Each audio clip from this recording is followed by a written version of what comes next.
Welcome to Manhwa Recaps, spoilers ahead, watch out, and take care. The manhwa starts off with showing an old and creepy wall, along with wooden furniture that is worn down. There are bugs that occasionally fly in from outside through the vents. As it's flying through the air, a boy says he envies them. He smacks the bug between his hands, and looks at the remains of the bug on his palm. Then licks it up, but stops, saying that it's really bitter. He says he's spent his entire life here. He cleans the bug off his hand, saying he's always been trapped here. His light flickers, and the boy, it doesn't say his name even in the later chapters. So boy will be his name for now. He's writing a self-introduction for when he finally gets out of the basement. Boy says normally one would start with their name. But he doesn't know his name, as he's never been called it. He looks to the side, at a picture saying he should have one. As it's a picture of him, his mother and his father. He was separated from his mother shortly after birth. He can tell from the picture of her, and how brightly she was smiling, that she must have loved him a lot. His father interrupts his thought, saying that she's gone, his mother is dead. Boy turns around asking what he means. He tells him that she died shortly after birth, by jumping off a bridge. He starts to laugh, angering the boy. He says even though this man is his father, he is also the bastard who locked him here. Just to ensure he can't escape, there are multiple doors, all with their own locks. Every key is on his dad's hip. The father says he'll never send him outside, and asks if he hasn't told him before why his mother jumped off the bridge. Boy looks scared. The father grabs a cookie, and shoves it towards Boy's face, saying that his mother was afraid of the world she lived in. He says to imagine the cookie is the world, then he breaks it, saying that she knew an apocalypse was coming. The boy is still on edge. The father tells him the reason he isn't sending him outside is because he loves him, and he can't watch his own son commit unalivement. Boy shakes in anger, saying that he is lying. Saying that sounds like a ridiculous excuse, and he shouldn't talk about his mother like that, asking if he thinks he'd believe him when he's had him trapped here. He says it's up to him or not if he wants to believe him. He grabs onto Boy's notebook, saying his self-introduction will never see the light of day. He goes to burn it, and Boy tries to stop him, but the father ignores him. Now all that is left is ashes. Boy starts to ask how someone like him is his father. He says that Boy shouldn't have said something like that. He is doing this all for him, and to follow him as it's that time of day. They begin to walk down the hallway, and Boy says this happens at the same time every single day. Even from the vents that lead to the outside, he cannot hear anything besides the sound of he and his father, and they are alone in this giant basement. The father begins to write on the chalkboard, and Boy says that it's always the same routine. He gets lectured by his father, and then follows with training. There's only one thing allows him to overcome this mundane life. He smiles at a book, saying that he's able to read books from the library to entertain himself. There are many to choose from, but he likes the ones that describe the outside world. He can only imagine what it looks like on the outside. He wonders what the feeling of sunlight is like, and says it must be quite warm. He wants to feel what it's like to run through grass and trees. He wants to see what other people look like, and maybe befriend them. But most of all, he needs to find his mother. He gets kicked in the face by his father, who grabs the book, saying he's surely told him which books he is allowed to read. And this is a book about the surface. The father laughs, saying that is pathetic, that the boy has such a strong attachment to the outside. And he's told him before that he can never go outside. Since when the apocalypse comes, the world will be filled with screaming and blood, only ashes will remain. The only place for him to survive is here in the basement. Boy says he's tired of this damn lie. It's always about how the apocalypse is coming. Because of that he's been locked here, constantly being abused physically. He says he will escape this prison no matter what it takes. But that right now is not the time to do it. He needs to wait for the perfect chance. The moment his guard is down, he will try to get the keys and dip. Inside of the training area of the bunker, we see Boy sweating, as he is doing some push-ups. The father says if he's tired from just that he won't be able to survive, as he has only gotten to 10 so far, but we see he has hella weight stacked on his back. His arms give out, and he collapses under the weight.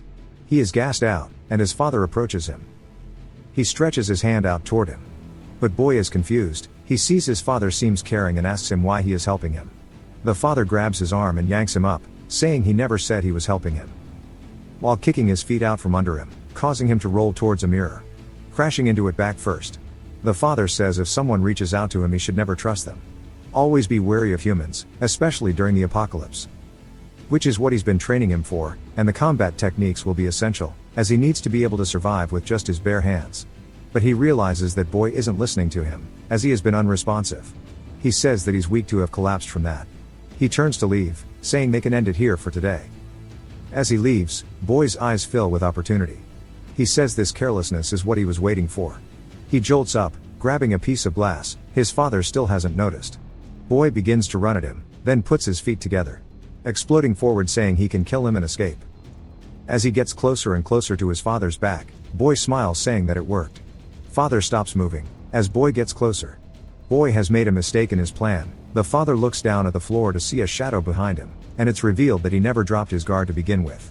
With the shard getting ever so closer, his face distorts as he turns and smiles toward it. Boy is surprised to see the creature-like movements coming from his father, but continues with his plan and attempts to stab him. The father avoids the attack, much to Boy's surprise. The father starts to pivot, and twists his body along with it as he goes for a roundhouse kick. Boy realizes he's screwed, and all we hear is the sound of the kick as he falls unconscious. A bit later the sound of dripping water wakes him up. He sits up to see the water from the sink dripping into a bucket, as his father says he's finally awake. He says that it was a good attempt, at least the attack was. But that he told him before, that if it's not with his bare hands, then this training is all for naught. He starts to grin, saying that the penalty for using a weapon is he will train twice as much. Father locks the cell door, and leaves telling Boy to get some rest. As tomorrow will be a rough day, he laughs while the lights dim. He walks down the hallway, and Boy says he knows something that his father doesn't. When he turns the lights off, all of the electricity in the room turns off for a moment, and all of the noise fades out. And if he focuses on listening for that moment, he can hear things that were too dulled out before. Even though they are far away, he could hear things faintly. The sounds of wheels being turned, the sounds of birds chirping, along with the sound of a city full of people. From this he found two things. While his father says it's bedtime, it's actually daytime above ground, and the other truth is that the earth is peaceful. His father keeps saying the end is coming, but it's an excuse to keep him locked up. So he plans to break out of here, and then he will find his mother, anytime he asks about her. He's only told that she is dead. But now that he knows he only tells lies, he thinks he understands now that it means she is actually alive. He pulls his blanket up saying he is going to make sure to find her. It shows father walking down the hallway while laughing, and then his phone rings. He stops moving, and takes it out to see it's from someone called River. His facial expression shifts to a serious one, and he asks what it is, saying that he told them not to contact him unless it was an emergency. While Boy sleeps, the father listens to River speak for quite a few minutes. And when River finally stops talking, father says all right and to let the boy live. He instantly crumbles to the floor, sobbing from what he's been told. Sometime later Boy hears his father laughing, and he opens his eyes to see that he's in a completely different mood than usual, and seems ominous. Boy realizes it feels off, asking him what's going on. Then he feels that he cannot move, and looks down to see that he is tied up. He shouts asking what is going on, and to be untied. But father keeps laughing, not listening to what Boy is saying. He grits his teeth out of anger, and says he'll break himself free. He starts to flex and the ropes begin to slowly break. Boy gets distracted, and looks up to see father staring down at him. And in a blood-curdling tone, he tells him to stop it. Boy breaks out in cold sweats, saying that he thought training was meant to be twice as difficult, asking if he doesn't remember that. Father tells him that the plans have changed, as they won't be doing anything today, rather not just today but from every day from here forward. He will be forced to sit in this chair. Boy starts to panic asking what he's talking about, saying he told him he would train him to survive. Father says the training is over now. Boy wonders what's gotten into him so suddenly. He won't be able to see his mom if he can't break free. He starts to try harder to break out. Father asks him what he's doing. Boy starts to struggle as hard as he can, barely snapping some of the rope. Father sees this and is speechless, then starts to laugh uncontrollably, but it wasn't like his normal laugh. This one seemed demonic in nature. He throws out a punch that cracks like a whip. There is some delay that sends Boy and his chair into the air, causing him to fall over. Father walks over, and raises his chair back up, saying that he is sure he told him not to move. He laughs then turns back to normal, but Boy is determined to break out, and tries again. Father kicks him this time, and laughs while Boy is on the floor. This sequence is repeated multiple times, and Boy doesn't know what compelled him to keep fighting back that day. As it would have made more sense to just pretend to agree and look for another opportunity. But he didn't want to give up even if it cost his life. His resentment towards Father as the one who locked him up and tormented him was increasing every minute. Boy feels his hand move, and looks down to see he is broken free from the ropes. He says he felt an excitement he's never felt before. He began to wonder what kind of face his father would make if he were to beat him.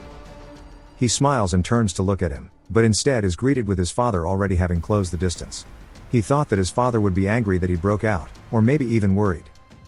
But instead he saw something that he did not expect, as his father was crying, and it seems like he's always been holding them back. Boy is shocked by this, as for the first time he can see that behind his father's mean persona, he is truly a saddened man.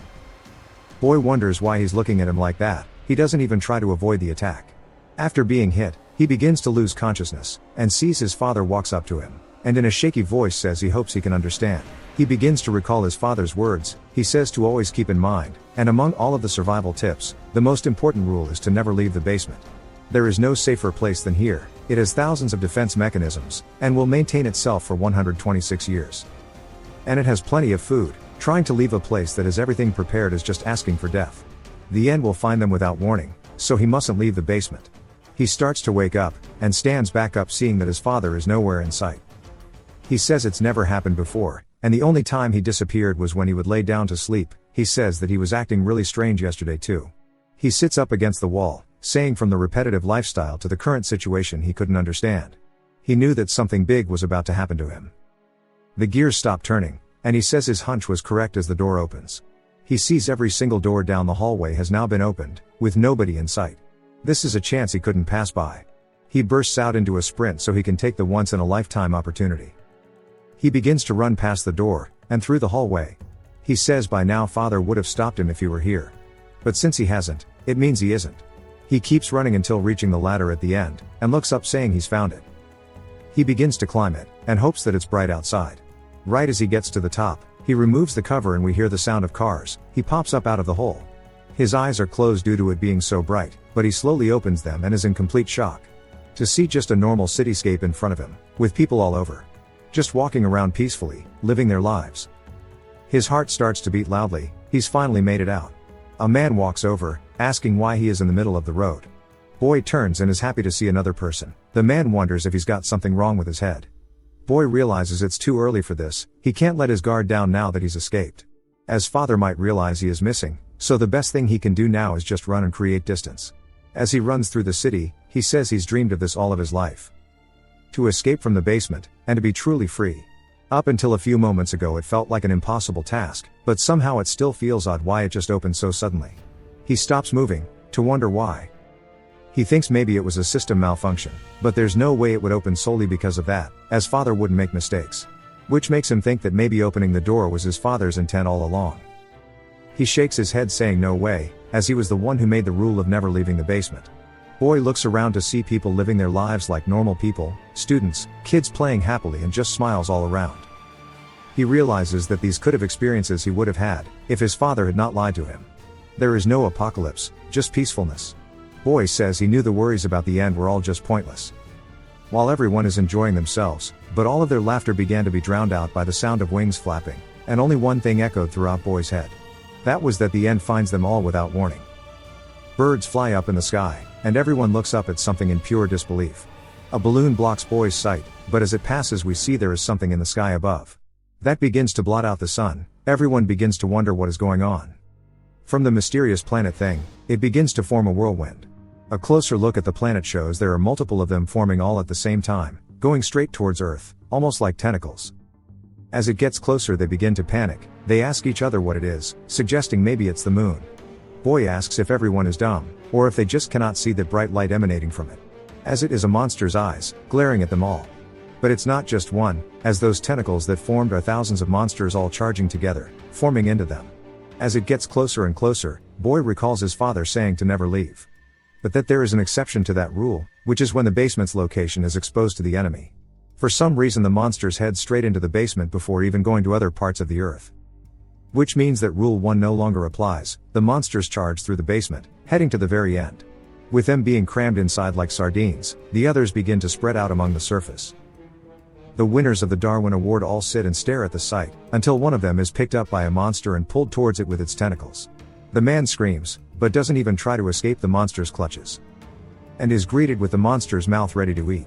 At this point nobody is running, and just watch as the man gets munched on like a McRib.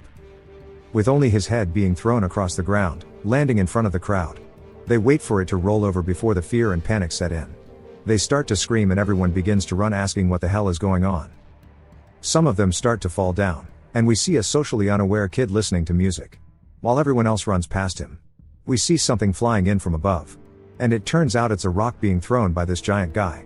He starts yeeting them out towards the civilians. As if it isn't bad enough they need to watch out for giant rocks, another monster flies out, covered in spikes. It effortlessly cuts the people around it in half. Other types of monsters appear, just effortlessly snubbing out the life of these humans. A man looks over and screams, and then we see Boy watching this. People start to call for the police. Boy hears a horrible sound, and says that his father once told him when the apocalypse comes, the world will be filled with blood and screams, with only ashes being left behind. What was once a peaceful street, now turned into a scene of horror. Boy sees what can only be described as an absolute unit stomping on skyscrapers.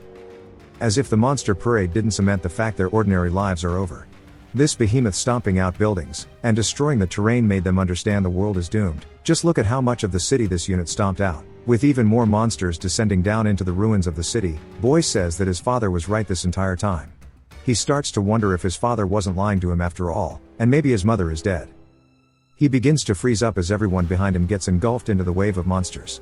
While Boy is standing there, a hand grabs him and begins carrying him away. As it's none other than Father. He asks how he found him, but Father says to keep running, and not to stop.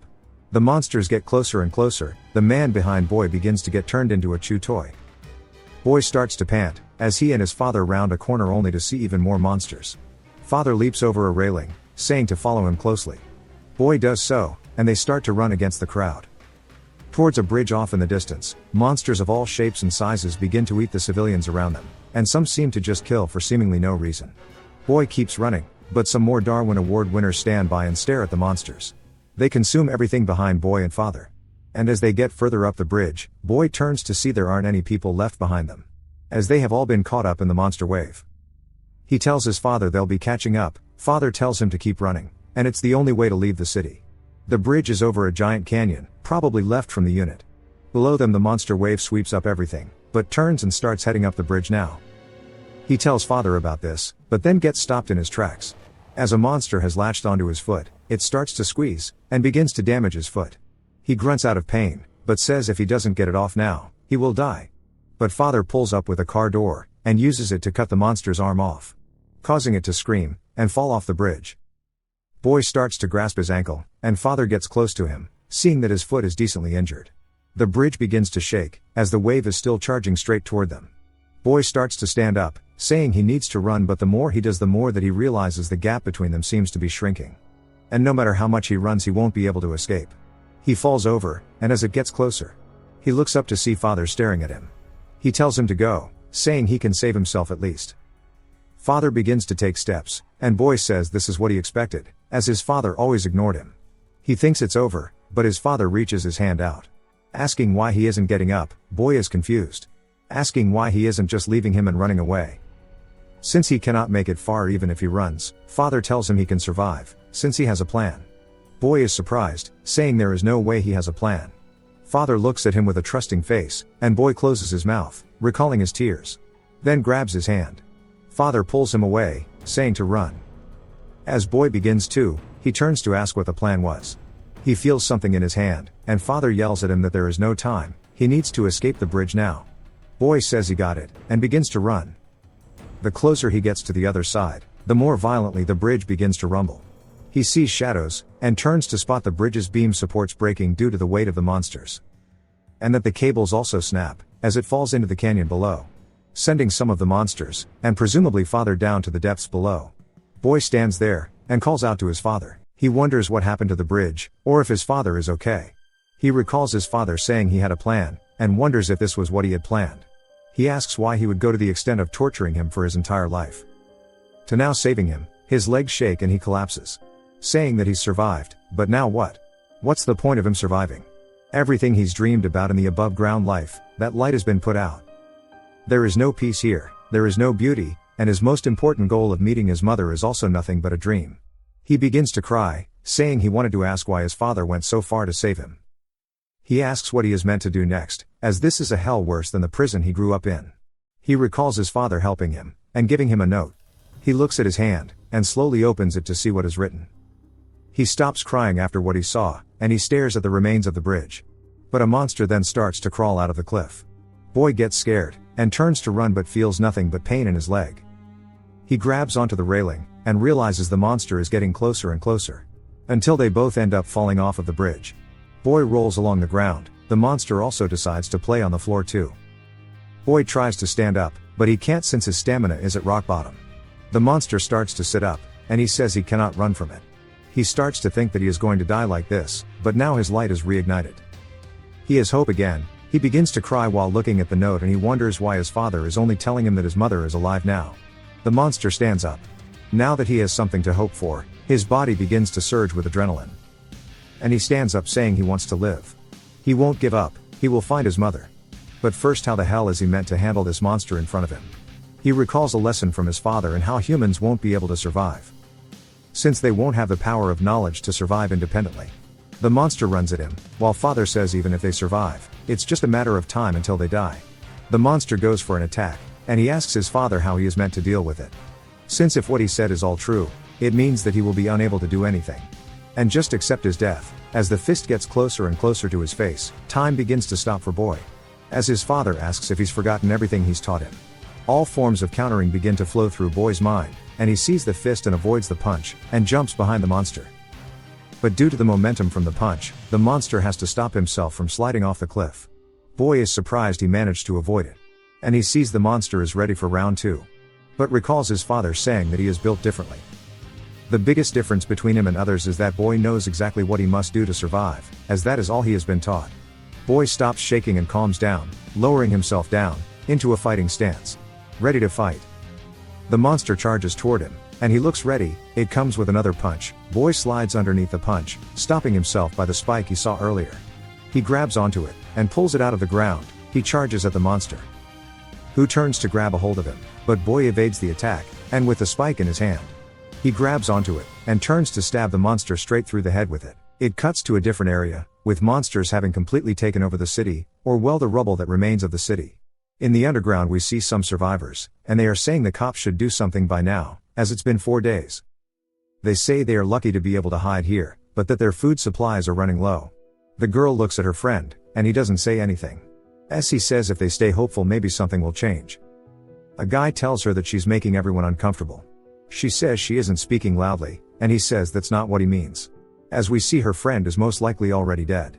He tells her never mind, and walks away, saying he might be losing his mind at this point. A schoolgirl calls out to him, and tells him that she can't find food anywhere. He tells her that they have to find food somehow if they want to stay here. She says there's still one place to check, and she didn't look over there, so she'll check it out again. So not to give up. The man smiles, and thanks her, saying everyone is exhausted from guarding against the monsters. And she is the only one willing to help them all this much. He calls her a great kid. And she shakes her head saying not at all. He says they need to keep hoping and try to get everyone out of here. She is speechless, and walks over to 2 people talking. They turn to look at her, and she asks them if they found any food here. They look at each other, and pull out a sandwich saying they found it earlier. The girl then rips the bag, and the girl tells them to wait, but they munch on it. She asks what they are doing, saying they said they'd share their food. The other girl says that those boring people made that decision, they never said they'd go along with it. She tells them just yesterday they ate the food from the shared portion. The man says he doesn't remember that. The girl grits her teeth, saying she's going to report them. The guy stands up and threatens her, saying to go ahead and try, saying they won't stand by and watch. She says it's pointless, since they can't catch her, as if there's one thing she's good at. It is running away. The guy starts to walk at her, but a scream is heard and they all turn and begin to feel fear. The woman says it came from far, so they'll probably be okay. He says he got scared for nothing, then notices the schoolgirl is cowered on the floor. He sees her shivering, then laughs at her, saying she was so confident a minute ago, yet now she is too afraid to move. She spots food they've left behind, and quickly leaves. She goes back to the guy from earlier, and he asks her if she looked in the area he said. She says yes. He asks how it went.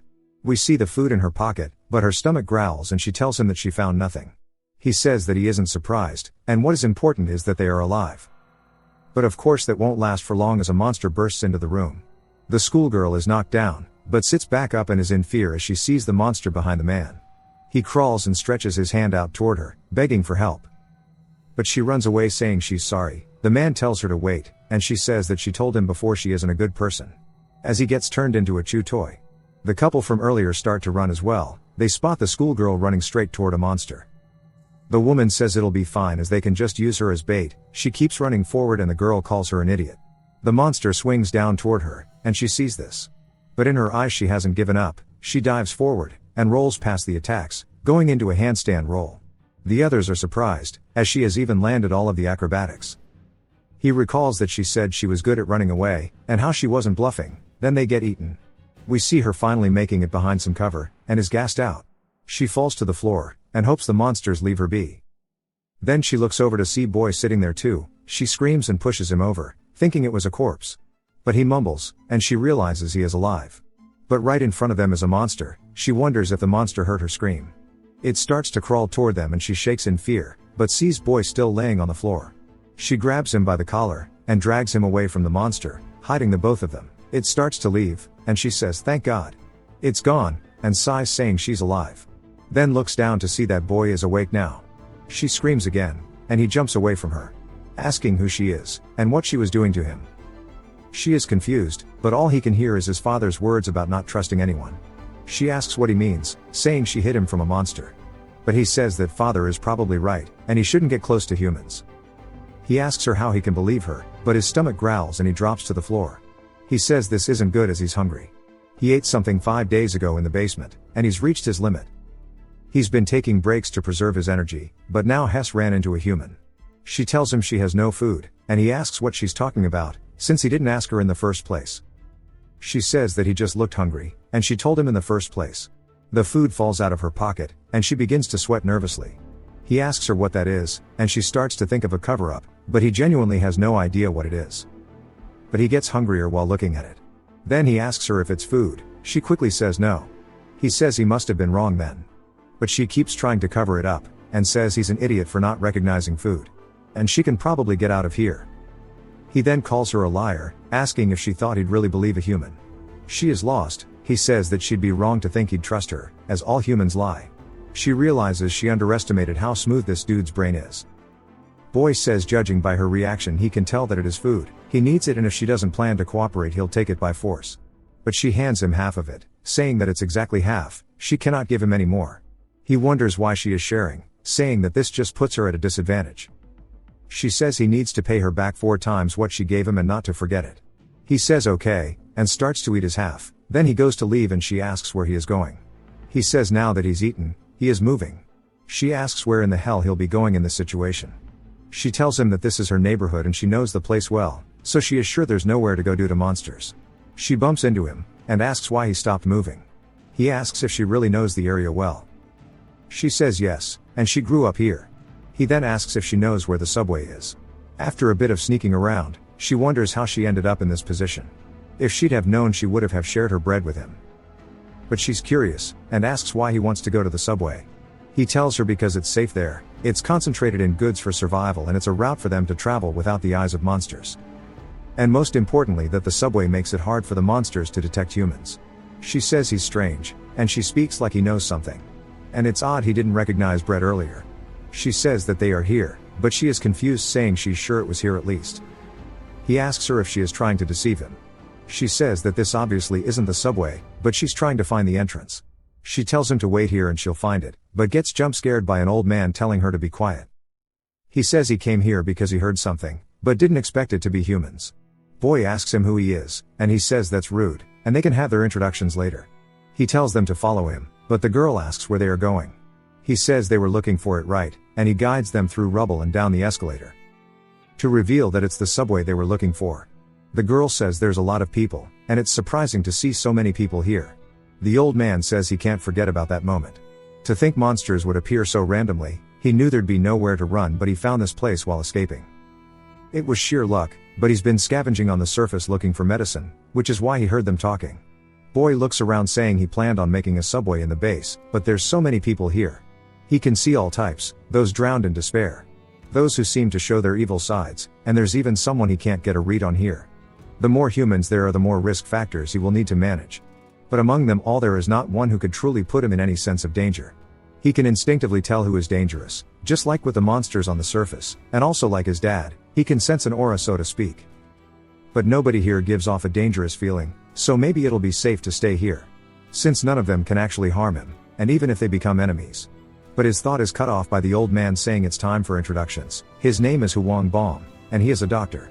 Baum says again he was looking for medicine and that's how he met them, and he wasn't able to get shit. Then asks for their introductions. Boy doesn't reply, so the girl says her name is Haru.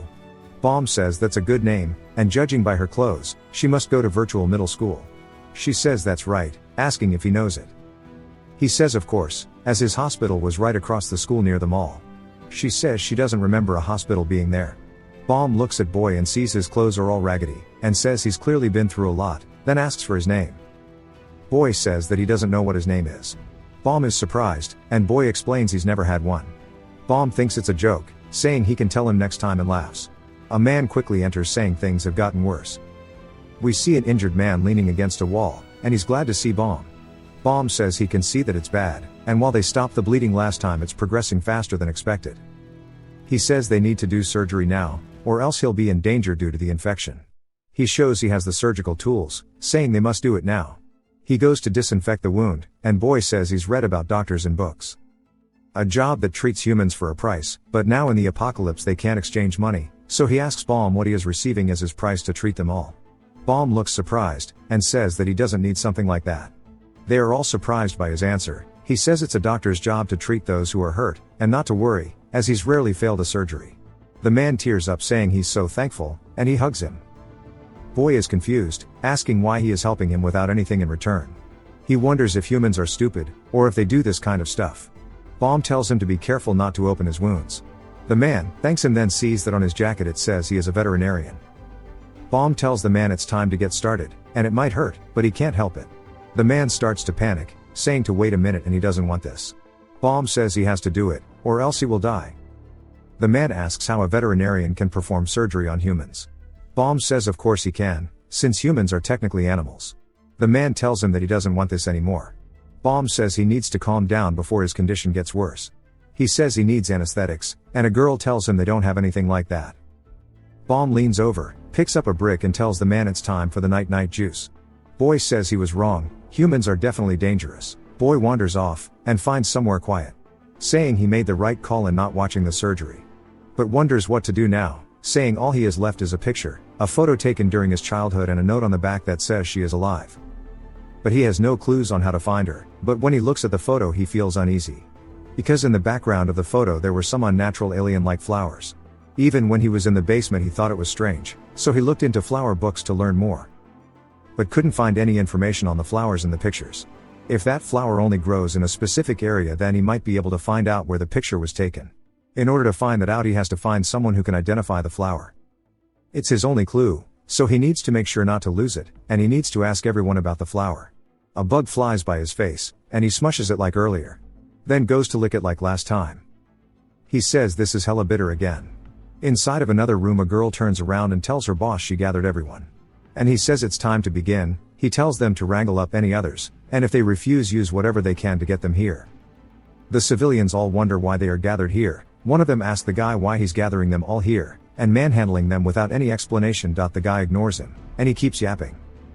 The man with the scar glares at him, sending fear down his spine. The man says he can look deep into the depths of the human mind, he can see what their true thoughts are, and he can read it all from their eyes. Inside of this man's eye he sees him cowering inside of a room, as he is feeling fear. Scar Bro says the man hides it by acting tough on the exterior. The normal guy starts to yell saying to not get closer, and Scar Bro punches him in the stomach saying that it will always reveal itself. The guy goes flying, and everyone is scared now. As he walks back up towards the guy and picks him up, saying this is exactly what he wanted to see. He wants to see more, he wants to see how truly afraid he is. The man begs him to stop, and his underling tells him that some people aren't here. He asks who, she says the old man, a boy and a girl. Along with the injured person. He says he told her to gather them all, asking what went wrong. She says that it was given to that thuggish dude but he didn't listen and disappeared.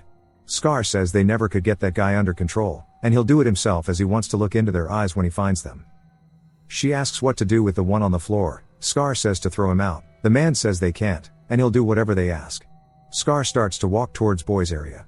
And we see Boy on the floor. He wonders when he fell asleep. Saying he couldn't get any good rest for a few days. Since he had to guard himself against the monsters, but he's surprised as he has no clue where he is. He's pressing down on his foot, but has no sense of where the ground is. He wonders if it's trying to swallow him, but says no. Sweat drips down his chin onto the floor. And he says he might have already been eaten by something.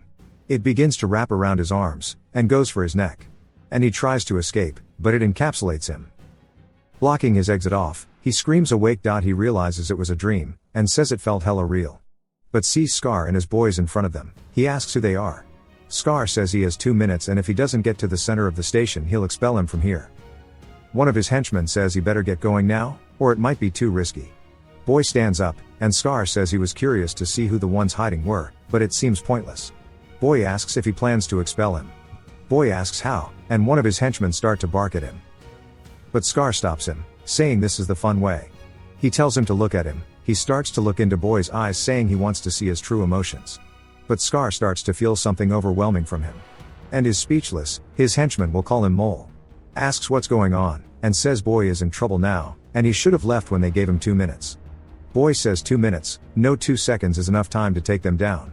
Mole starts to laugh, saying boss was right and he's funny. Mole pulls out a knife, asking if those are his final words. Scar puts his hand on his shoulder. Mole is surprised. Then Boy realizes something, as his photo is missing. Mole asks if he's looking for it. He says he wasn't expecting to find anything worthwhile, and just found this dumb photo. Boy starts to get pissed and stomps forward, saying if there is even a scratch on that photo he will kill him. Mole starts to get cold sweats, and Scar grabs the photo, saying if he gets closer he will rip the photo. Mole starts to beat on him, asking where his confidence went. Boy is mad at himself for letting his guard down in his sleep. He says he knew humans were more dangerous than monsters. Mole asks what they should do next, and if they should expel him. Scar says no. Mole is confused on why not. Scar explains how when he looked into his eyes just now, he was different from the rest. The inside of his soul was so deep that he couldn't see anything at all. He tells Mole they'll keep an eye on him, and to keep the old photo of his. Anytime they are watching him, always keep it in his hands. Mole asks if he needs to go that far for him, but Scar makes sure he understands that it is an order. Mole says he did get scared when Boy was about to attack them. But that doesn't matter anymore. As long as he has the photo, Boy won't be able to move. We see Haru walk into the room, surprised. She asks them all what is going on. Scar says she saved him the trouble of having to find her. Haru starts to panic, asking why they are looking for her. He tells her to report to the center of the station. Mole and them go to leave, and he laughs, saying he'll see him again, and he'll take care of the photo. He leaves, and Haru sees him sitting there. She walks up to him, asking if he is okay. He smacks her hand away from his face. She grits her teeth, saying that she was trying to help him up. He tells her he doesn't need that, and to move human. She says her name isn't human. She's told him before what her name was, and to remember it. He walks past her, asking if he really needs to remember something like that. Bomb notices the awkward air around the two of them, and asks Haru if something happened. She angrily says nope, and that she's the idiot for trying to talk to someone who didn't want to in the first place. Boy sighs, asking why he would hold a human's hand, as his father warned him to never trust anyone who stretches their hand out toward him. Humans are his enemy after all. He sees Mole, saying it'll be easier for him to take it back by force. Even if he were to rip it up, he could just put it back together. But he doesn't want to ruin the photo. It's the only item that came with him out of the basement, so there's no need to risk it being ripped. He'll wait for him to let go of the photo. Scar says since everyone is here now, he will let them know. They have two options, either follow him or don't. If they choose to follow him, they won't need to be worried about being kicked out. Like the guy behind him, he points to the man from earlier. He says that he tried to cause chaos in the subway, so he has decided to expel him. If they choose to stand with him, he won't treat them like he is the rebel who tried to break the peace. He won't make them follow by force, but it should be known that his word is absolute down here. Everyone looks afraid and starts to see what others are deciding. And slowly but surely everyone begins to take Scar's side. Bomb says that the strong rule the weak, in a world where the law is obsolete. It's not strange that things ended up like this. Scar won't specifically say to follow him, but is trying to imply what would happen to those who don't agree to do so. And following Scar is the logical choice if he wants to live longer. Bomb sweats nervously, then smiles and straightens his tie, saying he's already lived a long life. Being unpredictable occasionally isn't so bad. If he joins that side, he might not be able to help when a patient really needs him. So he plans to stay on this side, even if he is alone. But we see Haru isn't joining, and she lets out a sigh. Bomb is surprised, and asks her if she doesn't plan to join them. She says nah, and he tries to tell her to go over and do it, and this is foolish. She laughs, and points, saying she's not the only one being a fool. He asks what that means, and turns to see that Boy and a whole lot of others aren't taking his side either. It cuts to a girl with Bomb, and she asks why nobody is including her, and she didn't want to stay here. But now they are being forced to join the other group, and might be tortured. Another girl, Freckles, says it won't be that bad, they just kick them out or starve them to death rather than torture. Glasses gets scared, and starts to scream saying they are screwed. A little girl bumps into Bomb. What I'm assuming is her father told her that he's sorry, and should have held onto her properly. Bomb laughs, saying she's at the age, but tells her to listen to her father. She starts to speak enchantment table, and he says she can't hear her very well. She screams that he isn't her father, headbutting Bomb. She says her dad is looking for her with her mother. The man says she's right, they just keep crossing paths and he noticed she was separated. So until they find her parents, he is acting as her guardian. Some men are talking, then look over to see Boy walking into the room. He tells him that the boss said he cannot enter, or else he'll be punished. And he won't be an exception because he is young. Boy ignores him, wondering where the bastard is who stole his photo. It cuts to some people saying to only take the amount that's been rationed, and they'll be checked after, so don't mess around. Glasses asks why they are getting so little versus the other people. The guy tells him that it's the boss's rules.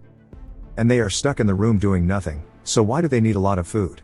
Some smell of the food floats around, and towards a guy straight into his nose, just like a cartoon character. He opens his eyes saying he smells something good, asking if it's time. Then a guy asks someone else where someone is. He's talking about the boss's left-hand man, we'll call him Mohawk, since his nickname is Chicken Comb. He doesn't listen to anyone and does his own thing. And he's a psychopath who kills people with a smile on his face. They ask if that's real, and say they should never bother him then. The little girl from earlier bumps into him, spilling her food everywhere. And she looks up to see Mohawk. He tells her it's dangerous to be running around here, and now his clothes are messed up. He tells her to follow him, and they start to talk about how the next victim is the kid. But they wonder why he's walking their direction. Mohawk calls out to them, and they ask what he needs. He says nothing much, and to give this girl her rations. They say the rations are one per person though. He says they can give her his then. He hands her the tray of food she spilled, and she stops crying. They wonder what he's doing, and says that this must be a form of torture. And he'll bother her while she goes to eat. Her guardian quickly tells her to get behind him, and asks Mohawk what she did wrong. Mohawk gets angry, asking what the hell he did wrong. The guardian says they need to go and quickly runs with her. But the little girl turns back to look at Mohawk, who is confused, then he smiles. It jumps to people guarding a door, and Freckles is talking to Haru saying there seems to be more surveillance. Boy wonders if he should just go find his photo, and he looks over at Haru, who looks away since she's annoyed since he was being rude to her and smacked her hand away. Freckles sees she's acting strange. It jumps again to everyone asleep, and Freckles sits up and looks around. She sees Boy sitting in the corner and walks over to him. She goes to touch him and then starts to feel pain. As he's grabbing onto her arm, she is surprised he was awake. Boy asks what she was doing, saying he knew she would attack him in his sleep. She wonders why he is so strong, but says it hurts and she just wanted to talk. Boy asks what she means by talk. She says it sounds like he's never had a conversation before. Bot stares at her blankly, then asks why it matters if he's ever had a conversation before. Freckles is confused. He lets go of her hand and says to get to the point. She stares at him, and says now that she thinks about it, why is he always away from the rest, then asks if she is a shy person. He gets annoyed, saying she is speaking nonsense. Saying he has no reason to be close to the enemy. Freckles asks what he means. He tells her that every human is an enemy. Asking if there's a reason why he should be close with people who will backstab him. Freckles says she doesn't plan on hurting him. He says doesn't believe her, she could be lying. She says that's fine, but asks him to reconcile with Haru. He asks what she means by reconcile, saying he's never fought with her. She asks if he can get along with her then. He says that's another issue. They are still human, and she's no different to him than those outside the room. Freckles says that Haru thinks others can't hear her, but she cries every night while holding her breath. There's probably something heartbreaking that she can't bring herself to say, but everyone here might be the same. But that's all if he who is the same age as her gets along with it, then it would be better, right? Boy says that is shameless, and being sad is only for weak humans. If they have the time to do that, it would be better to figure out how to survive. She asks if he's never been sad after losing someone important to him. He recalls father saving him on the bridge, and says no, and there won't be a case in the future either. Because he doesn't have anyone close to him. Freckles says that not being sad because he doesn't have a special person, that just makes it sound like he is incredibly lonely right now, and will stay that way. But don't worry, as she would be sad for him if he dies. Boy is surprised by this, and says that makes him feel bad, as he won't die, and he won't care if she dies. She laughs saying that's cold, then starts to cough. Bomb seems like he's waking up. She says that she might have talked too much, but won't bother anymore. She tells him sweet dreams, but he doesn't say anything, and just thinks that she is a weird human. We see Glasses pretending to sleep, saying this shit is exhausting. Boy says that it has been about 4 days since he came here at first. He only simply wanted to find somewhere to rest, but now some human is holding his picture hostage. It's leaving him unable to do anything to find his mother. We hear the sounds of him being beaten up, and we see him taking their hits. Boy simply asks them if it is fun, and Mole laughs, asking why it would be fun, in a sarcastic tone, saying that he doesn't want to be doing this either, and that this is punishment. Punishment for leaving the room as he pleased. Boy asks if that is right, saying that in that case, surely Mole should punish him himself and put away that picture. Mole starts to feel an instinctual fear, realizing that Boy is not even afraid of him. Rather than looking at the picture, it feels as if he is looking down on him. Mole yells at him, saying that if he's still able to run his mouth, it means that he hasn't been beaten enough. Boy says that father explained to him how humans are inherently weak, and he thinks he understands what he meant now. Boy goes back to his area, and as he is walking back, Freckles realizes that he is beaten a bit, and asks him if it was Mole in his group. Boy ignores her, saying that he understands that not only rude humans exist. Bomb says fortunately, doesn't look like he is hurt that bad, but they should disinfect it. Boy shakes his head, saying that he's fine with this much, and it's alright, and then takes a seat. A tray of water and food is quickly given to him, as Freckles says that she got his lunch for him as she didn't know when he would come back. He goes to thank her, but quickly stops himself and almost makes her choke on her food, and she asks him what he was about to say. He says nothing, and she starts to cough. Boy says that he suddenly had a thought, and he recalls how she says that she doesn't plan on hurting him. He says that if all of that was not a lie, and that if she would truly be sad if he were gone, then maybe it would be okay to trust her a little. Her food falls to the floor as she starts to fall over as well. He looks over to see the can rolling around, as Bomb asks her if she is okay, telling her to get a hold of herself. We see that something is wrong with her, and Bomb says that her symptoms don't look good and that she needs medicine. But the problem is that they have to go to the surface, as they don't have the medication here. Freckles says that it's fine, as there's no reason for them to go to the surface just for her. Bomb tells her to stop talking, saying that if they don't get that medicine now, her condition will get worse. Boy, out of curiosity, asking how will she get worse without the medicine? Bomb starts to think about exactly how to word it, but Mole walks in, saying that the boss is calling for Bomb. Mole spots Boy and lets out a sigh, and then pulls out his picture, saying that he doesn't understand why he has to hold this up in front of such a little kid, when he can easily take care of him by using his knife. Mole says that he's got orders for Bomb to treat the people who were injured and to hurry up. Bomb tries to tell him that he can't, but Mole takes it as disrespect, asking if he's planning to continue to disobey the boss. Bomb says that is not what he meant, and he shall treat the other patients once he treats this patient first, since they need treatment immediately. Freckle quickly gets up, saying that she is okay, and that if they tell her where the medicine is, she can find it on the surface herself. Bomb tries to get her to understand, saying that she won't be able to survive on the surface in her state. Mole says that he understands how it is, and he wishes they said it sooner. And we see that he quickly stabs Freckle in the stomach, saying that he would have helped earlier if he knew about this. As Freckle feels a sharp pain in her stomach, everybody else is surprised. Even Boy is caught off guard. Mole pulls the knife out of her stomach, causing her to fall to the floor. Bomb quickly runs over as the rest watch. Freckle begins to bleed out, and the blood starts to pour towards Boy, who looks at her. His eyes fixated on her chest as he says that he can feel it. He can feel that her life is slowly fading away. As the blood begins to pour out more and more, Boy wonders why humans can die so easily.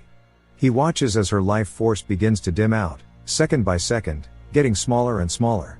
Something starts to unravel inside of him, and then she touches him with her finger. He snaps out of it, and then she asks him why he's so serious. He doesn't know what to say, and she says that she's sure that he said he wouldn't care. And then her life force completely stops. Boy is speechless, as her motionless arm falls to the floor. Everybody else understands. While they don't know what to say, Mole chirps up, saying this was annoying, and he can't believe he got his hands dirty. Bomb starts to shake out of anger, asking why his expression never changed, even though he just killed somebody. And that he understands now that monsters aren't only on the surface.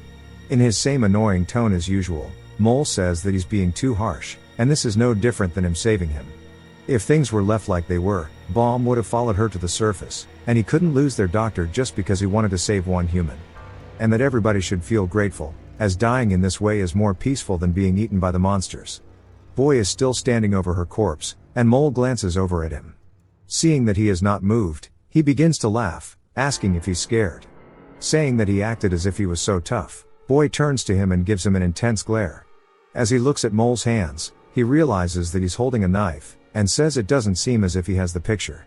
Mole realizes that he's right and turns, saying that he dropped it when he grabbed the knife earlier. Boy drops his stance, and Mole turns, asking what he is going to do about it. Seeing him lowering himself towards the ground, Mole starts to laugh at Boy just standing there, and then he closes his eyes to blink. Boy takes this chance as Mole continues asking if he is going to jump him. Before Mole's body can even fathom what happened, he opens his eyes to Boy saying, "Yeah," right in his face. Boy punches him in the face, causing his face to cave in. And before his men can even react, Boy quickly dashes forward, past them. He catches up to Mole as he is speeding through the air, and he hits him with another punch to the face, executing a flawless DBZ combo. Mole starts to spiral while still flying, and the knife is launched into the air. Boy pushes off the ground once more, flying, hitting Mole with another punch. Mole's head starts to hit the wall, breaking it. Boy grabs onto him, and the knife that was in the air begins to fall down. Boy grabs it out of the air, twirls it, then tightens his grip onto it. The rest watch in absolute fear, but Boy stops right as he puts the knife to Mole's throat, causing him to bleed. Boy looks at him, realizing that this guy is mentally dead. Boy starts to tremble, and he says that he is just too weak. Back when he attacked Mole, he realized that Mole didn't even react to his punch. He says that if he had known this guy was so weak, he would have just taken the picture from him earlier. If he did that, then none of this ever would have happened with Freckle in the first place, as Mole wouldn't have been able to do anything. He starts to get the urge to end his life, then begins to hear Father's voice, saying to kill him. Boy tries to resist the urge, but Father eggs him on, saying that he does not need to have mercy for his enemies and to end it properly. The urge starts to get stronger and stronger, as he hears his heart beating with every passing second. He tightens his grip on the knife and hears Balm yelling to stop. Boy slowly turns, as Balm explains that if he kills him, he can't undo it. Boy asks what he means, saying he should not be worried about Mole. Balm tells him that's not the case, and he is talking about his heart. Boy is confused, and Balm tells him to think carefully, asking if he really has to go as far as killing him. Boy glances down at his reflection in the knife, and we see him asking Father if there's a reason to kill them. Saying if he beats them to the brink of death, they'll forget about attacking him. Father laughs, saying that he won't be able to stay alive for a week with a weak mindset like that. And if that's not the case, then maybe Boy is afraid of killing humans. Boy tells him not to get ahead of himself, since he will never become like him. If the apocalypse comes like he says it will, then he'll stay alive in his own way. He won't become like his father, going around killing people because he does not like them, as that is something only the evil will do. Of course, the evil he is talking about is Mole. Boy drops the knife. Then we see his hand is no longer trembling. Balm is happy, saying that he's made the right decision. Boy tells him that's not because of what he said, rather, he feels like he'll become the same if he kills him, and there's no particular reason for him to do it. As to him, it doesn't really matter if Freckles lived or died. Even if she lived, she would not have been helpful in finding his mother, so it does not matter to him. One of Mole's henchmen leaps at Boy from behind with the bat, saying this is perfect as he doesn't have the knife anymore. As he goes to swing down, Boy pulls his hand backwards, causing the man to smack Mole in the face with the bat. Boy releases his grip, rotates his body, spinning, back-fisting the man. As the man goes to fall, Boy kicks him, knocking him further away. He lands in front of the bowl cut McGee, who looks down at him. Bowl cut reaches towards something, and Boy asks him what he is doing. We see him hold up the picture of his mother, saying that this is a picture that's precious to him, right? Boy begins to step forward, saying so what? Bowl cut realizes he's in deep shit, so he pulls out a handkerchief and starts to wipe the picture down, even blowing on it to clean it, saying that he should just be careful with it, as we see his hands trembling in fear. Boy takes the picture and heads back to Balm and them. He looks at Freckles' covered up corpse, not sure of what to think. Balm tells him that he doesn't see the child or the girl from earlier. We see the little girl's guardian saying that they went to bathroom together earlier, and that it's a relief as they weren't here to see any of this. One of the other guys, I don't think they've introduced him, but he reminds me of Mario, says that if Boy was able to easily win against them, why he didn't do anything else.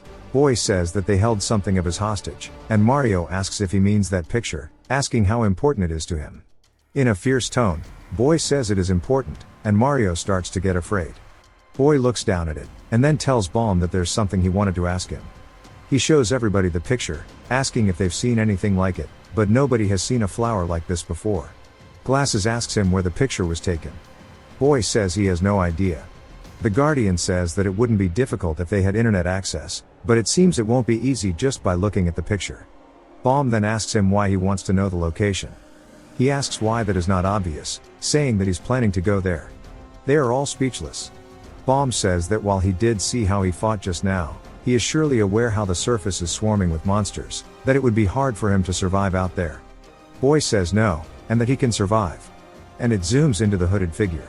Boy looks down, saying that he didn't expect to find people who would recognize this place at a glance anyway. Scar enters the room, saying, "So this is what it's come to." He glances over to Boy, saying that he warned Mole to hold the picture well, but he couldn't even follow such a simple order. He rolls up his sleeve, saying that it doesn't matter now, and now that it has come to this, he'll use a more intuitive method. It jumps to the surface, and we see that the buildings are in ruin. In an alleyway, a shadowy figure approaches as a monster walks up and begins to claw their way down towards the subway. It jumps to another part of the subway, as some people are talking about how they have enough firewood to actually cook something up. We see a lighter spark up, and a fire quickly follows it. Haru is watching this, confused, and the little girl comes out of the bathroom. She says that everybody here is weird, and nobody flushes after using the toilet. Haru laughs, saying that it can't be helped since the flushing part is broken. A man, which I'm not sure if he's been introduced before, says that it's too late and he has to send them back now. Haru glares at him, and he says not to do that as he's doing his best to survive too. One of the guys cooking up the food looks over, saying that it's like watching a real-life Jerry Springer episode. Something falls into his pot, and he asks his friend if he put something in there. The guy says to stop yapping and keep stirring. The man says that was odd. Maybe it was just him, and then more things from the ceiling begin to fall in. The guy looks up, wondering why rocks are falling from the sky, and sees the ceiling beginning to crack as a monster's glowing eyes can be seen, and it leaps straight down towards the man. Of course, we don't get to see it, and it jumps back to Scar, who looks around the room. He sees Mole on the floor and the other guy taking a nap. He says that he knew his instinct was right. Back in the world he was immersed in, there were always characters who were considered monsters, which deviated from the norm. Although now they're actual monsters on the surface. Bowl Cut tells Scar to be careful, saying that he is stronger than he looks. Scar hits him with the stop yapping no jutsu and makes Bowl Cut take a nap. Scar says he doesn't need to be told what to do, and what he needs is Boy. He starts to walk towards him, saying that his eyes are quite rebellious, and he should let him know who's in charge. Scar laughs, saying that maybe he'll be able to see it now, and he begins to peer into Boy's eyes, saying that he wishes to see the true form of his soul. As he begins to go into his own world, he glances down to the hole and sees pure darkness. Scar is completely surprised. As his eyes open wide, he says that he was mistaken. He says that it was not him peering into Boy's soul. As he looks a little afraid, he says it was the other way around, as it was Boy peering into his soul. Scar is speechless as a giant mouth begins to form and consumes him. He screams and falls to the floor completely out of breath.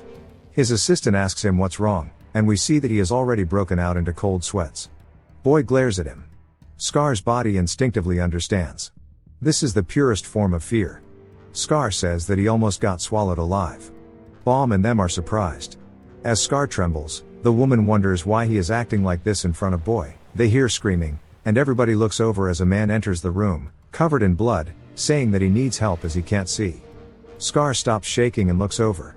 And the woman asks him why he's bleeding. He says that he doesn't know, as he was just taking a nap. And then he feels a sharp pain in his head, saying that he's been having a really bad headache ever since earlier. We see exactly why, but the others from the front cannot, and they suggest that maybe it was a monster.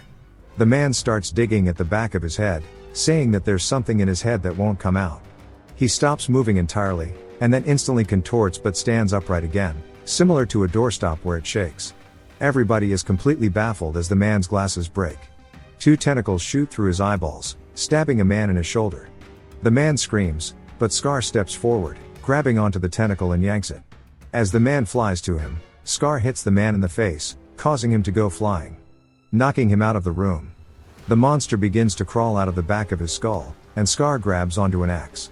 The monster leaps towards him, and he strikes it down, knocking it to the floor.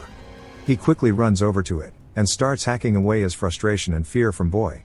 After cutting the monster to pieces, everybody else watches, saying that since it stopped moving, it means that he may have managed to kill it. Scar is gassed out, wondering where it came from. And then hears something.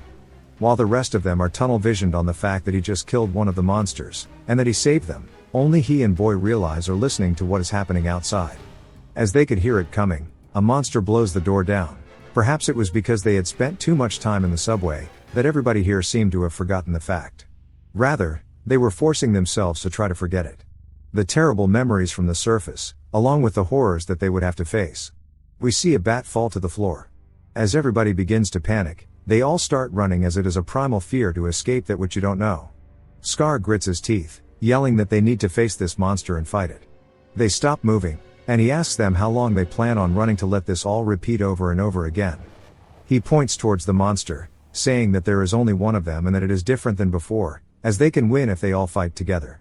They all look over towards it, saying that maybe it was because they had seen him easily kill one, or perhaps it was his words that moved them. They start to hype each other up, saying that they just watched him do it, so they can do it as well. The woman picks up the bat, saying that they need to kill this monster on their own. Monsters are no longer the object of their fears, and it was the first time since the monsters appeared that they had truly felt hope. Scar starts to grunt, and the woman looks over, telling him to give an order. We see blood begin to pour from Scar's nose. Confused, they all call out to him, asking what is wrong. His head begins to tilt as his body is lifted through the air. The monster that was laying on the floor, cut up into pieces, begins to stick its tentacles out of his mouth. As we see, it has already given him some serious back shots. The rest are confused, saying that he definitely killed it. So why is the monster coming back to life? They start to think that this means that monsters are unable to die, and that even if they did jump just one monster, they would never truly be able to win. More monsters barge in through the walls and start running towards everybody who is riddled with fear. One of the men gets his head backhanded off, and as it flies through the air, people still don't realize what is going on. Of course, they are the Darwin Award winners. One of the monsters flies towards Bolcut, biting his arm off. Still people don't choose to run, they just watch as the woman from earlier has been picked up by the monster that kicked the door down. It grabs onto her legs and begins squeezing her, shattering her bones. The monster puts her inside of it, and slowly, the only sound left through the room is the echoes of her bones being crushed, as through the back of the monster, there is a blowhole that shoots blood throughout the entire room. This is the moment that it settled it for them all. They all started to run, with the only instinct in their body telling them that they need to focus on survival, even if that means throwing their fellow humans to the floor to escape. Boy watches all of this, and Mario screams that they were wrong, and it's only a matter of time before it's their turn. But the Guardian starts to have other thoughts, and he wonders about the little girl. He begins to walk forward. Baum grabs onto his arm, asking him where he is going. He says that his child is still out there, and he must go find her. Baum says that he should wait. If the monsters have already come to the entrance, then there is a high chance she is gone. The Guardian falls to his knees, saying that it's just like last time. His brain starts to go to town on itself, as he gets lost in thought and begins to feel an overwhelming sense of panic. Boy steps forward, and the Guardian asks him where he is going. Boy gets closer to the door, and everyone watches, wondering what he is doing, except for Baum, who runs forward, trying to stop him. But it's too late. Boy has already made it out. He begins to slowly walk past all of Scar's men, as they panic and begin to fight each other instead. Boy continues forward, then gets into his fighting stance, showing that he is about to go to town. It jumps to another part of the subway as we see a woman on the floor, as a monster is eating her, and that Haru and the little girl from earlier are hiding under a desk. She begins to break down and cries, and Haru tells her to be quiet or else they'll be caught. The girl quickly shuts up, and Haru apologizes, saying that she does not have the time to worry about someone else right now, since if she is caught, she will be dead. The little girl grabs onto her arm and begins to tremble with fear while still crying. Haru sees this and fights her better judgment, telling the little girl to stay right next to her. As the man is looking at the girl's corpse, he asks what Haru and the girl plan to do. Haru says they need to run away, and the man asks them where, saying there's nowhere to run. Haru says that they have to try in order to live. The man reminds her that there are monsters all over the surface, and now they've even taken over the one safe place they had. Yet she still thinks she can survive. Haru says even if that's the case, she won't sit around waiting for her death like an idiot. The man is surprised. He caught a stray, and she says that she will survive no matter what. Her eyes are full of hope as she says this. The man can tell that she's got some serious main character energy, saying that she has a reason to survive. Then sees that she is surprised, she need a haircut, and he looks over to see a monster right in front of them. He screams to run, and looks over seeing that Haru is paralyzed with fear. The man grits his teeth, charging at the monster, saying that there's no reason for him to live. Then goes to tell Haru to run, but when he glances over, he sees that she is long gone. He says that was too fast, and she should have let him give a hero monologue first. And then she hears the man screaming but closes her eyes, carrying forward. Back to Scar's men, one of them tries to ask the monster a question. I give him credit for fighting it, but he realizes it was not effective. The woman from earlier also starts shanking the hell out of it, but is gassed out and watches as the wounds all begin to close up. The monster grabs the man who axed it, and the woman falls to the floor and starts crawling backwards, saying that they cannot win. Boy steps forward with Bomb still at the doorway, trying to get him to come back. The girl wonders where he is going, and as everybody else starts to get impaled by the blue tentacle monster and Scar, the tentacle turns Scar's corpse towards him. This is when Boy gets into his fighting stance. The woman realizes that he is about to fight, and that he's just going to die like Scar. The monster shoots out tentacles from him once more, and as they get close to Boy, Boy does not panic and does as he has been trained. He dodges below the attack, grabbing onto the tentacles. More starts to fly in, and he dodges them and starts using the original two he grabbed to tangle up the rest. It goes for a surprise attack to his back, but Boy recognizes it and bounces off the wall to avoid it, causing it to stab into the wall. He lands, still holding onto the tentacles, and then ties them off after having tangled the monster up. It shoots out another attack. Boy drops the two tentacles he tied up. We see it trying its best as the attack goes for the back of his head. We see it stop just shy as it has been completely tied up, as Boy had planned. He walks to the back of Scar and rips the monster out of his back, and glares at it. Bomb is surprised that he stopped it, and the woman says that this doesn't change anything as Scar stopped it as well. The monster lets out a screech, causing the bigger one to slowly turn around towards Boy. There's a little one that also is here now, I guess. One of them charges directly towards Boy, who throws the tentacle monster to the floor. As it goes to bite him, Boy knees its mouth closed. As the monster starts to reel from the attack, Boy runs towards the giant one. It stretches out its arms, but Boy leaps off the floor to avoid the bear hug and lands behind the monster. Going for the axe, he grabs onto it and the monster starts to blow blood from the blowhole to distract him. Boy opens his eyes after briefly being sprayed with blood. He quickly opens them to see the monster's elbow. The rest all think it's over, but we see that Boy has avoided the attack and they are surprised that he managed to do it. Everybody watches, saying that even though he lived, the monster has overwhelming strength and a body that is permanently regenerating. It was an act of suicide to fight against the monsters. Yet regardless of this, they could not help but watch as Boy stood up and fought against it alone. We see Boy holding onto his shoulder and recalling his father saying that there is no being in this world that does not die. The monsters run towards him again, and as his father's lecture continues through his head, for every being there must be the source from which its life has begun.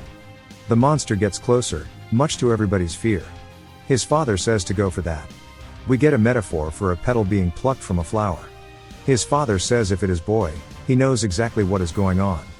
The monsters go to attack him, and he leaps through the air, avoiding both of their attacks simultaneously. His father says that Boy will be able to tell where their lives begin. Boy stops himself on the backside of the monster. Akin to how flowers are rooted to the ground, and that they all form from a seed. If you pluck the roots the flower will die. Boy sees the weak points on the back of the monster, and readies his axe, striking the monster's core, or seed. The giant monster instantly unravels into a stringy-like substance, and begins to slowly coalesce into a smaller form at the tip of the axe. Boy is gassed out and looks down at it, as we see that it now looks like a weird stone. Everybody is surprised. Bomb is the first to speak, asking if he really just killed a monster. It jumps back to Haru running with a little girl who turns around while crying, seeing a monster chasing her. Haru is also just as frightened, and she continues to run forward, trying to find a way out.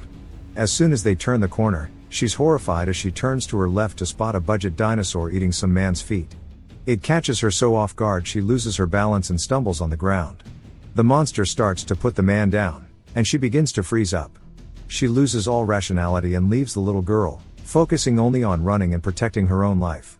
Everything becomes a blur for her, and she quickly leaps past Bomb and hides behind the rest of the group. She stops running and is clearly gassed out, and as her vision comes back, she starts to finally calm down. As the little girl's guardian calls out to her, asking where she is, Haru realizes she's not holding her hand anymore. We hear the little girl scream, asking Haru where she went. As she walks towards them, we see the monster they were originally running from come up behind her. As it goes to eat her, the guardian makes his best effort to run to her, and Haru watches in complete fear. Then Mohawk comes out of nowhere and shoves the monster out of the way while grabbing onto the little girl and sliding into the room. He squares up with the monster and yells at it, saying that he's going to rip its eye out. The monster gets scared and runs away. At least that's what Mohawk thinks, and he's confused. We see Boy fighting a monster behind him.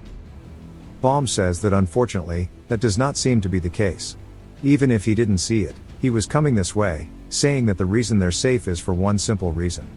We see the monster run towards Boy. Boy swings down on the monster, instantly unraveling it, turning it into a little stone like the previous one. He's gassed out and says that he's got the second one. He hears footsteps coming from his right. He sees a punch come in, and he avoids it. In that span of him killing those 2 monsters, 3 more appeared. He says if only there were a few attacking him, he would have been able to fight them off. However, the number he's up against now is 3.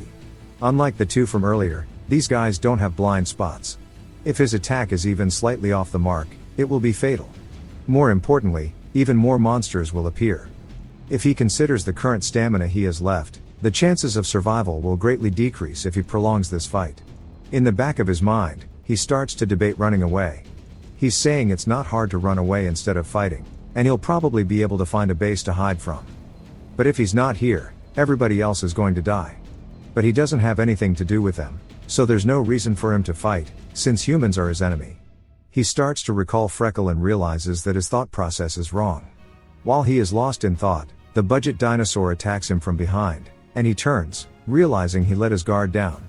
He's too late to avoid it, as it stabs into his back, sending him rolling across the floor, ripping his shirt. We see the wound isn't fatal, but it is quite deep. The monster starts to approach him. Boy grits his teeth, and then we see Mohawk step up in front of him with a bat, saying that he understands the gist of it, saying that Boy must have a way to kill these monsters. Boy is confused, and Mohawk begins to smile, asking him how he can help. We see the guardian picking up a shield, and he walks forward, saying he'll help too. The little girl begins to cry out of worry, and he looks over at her.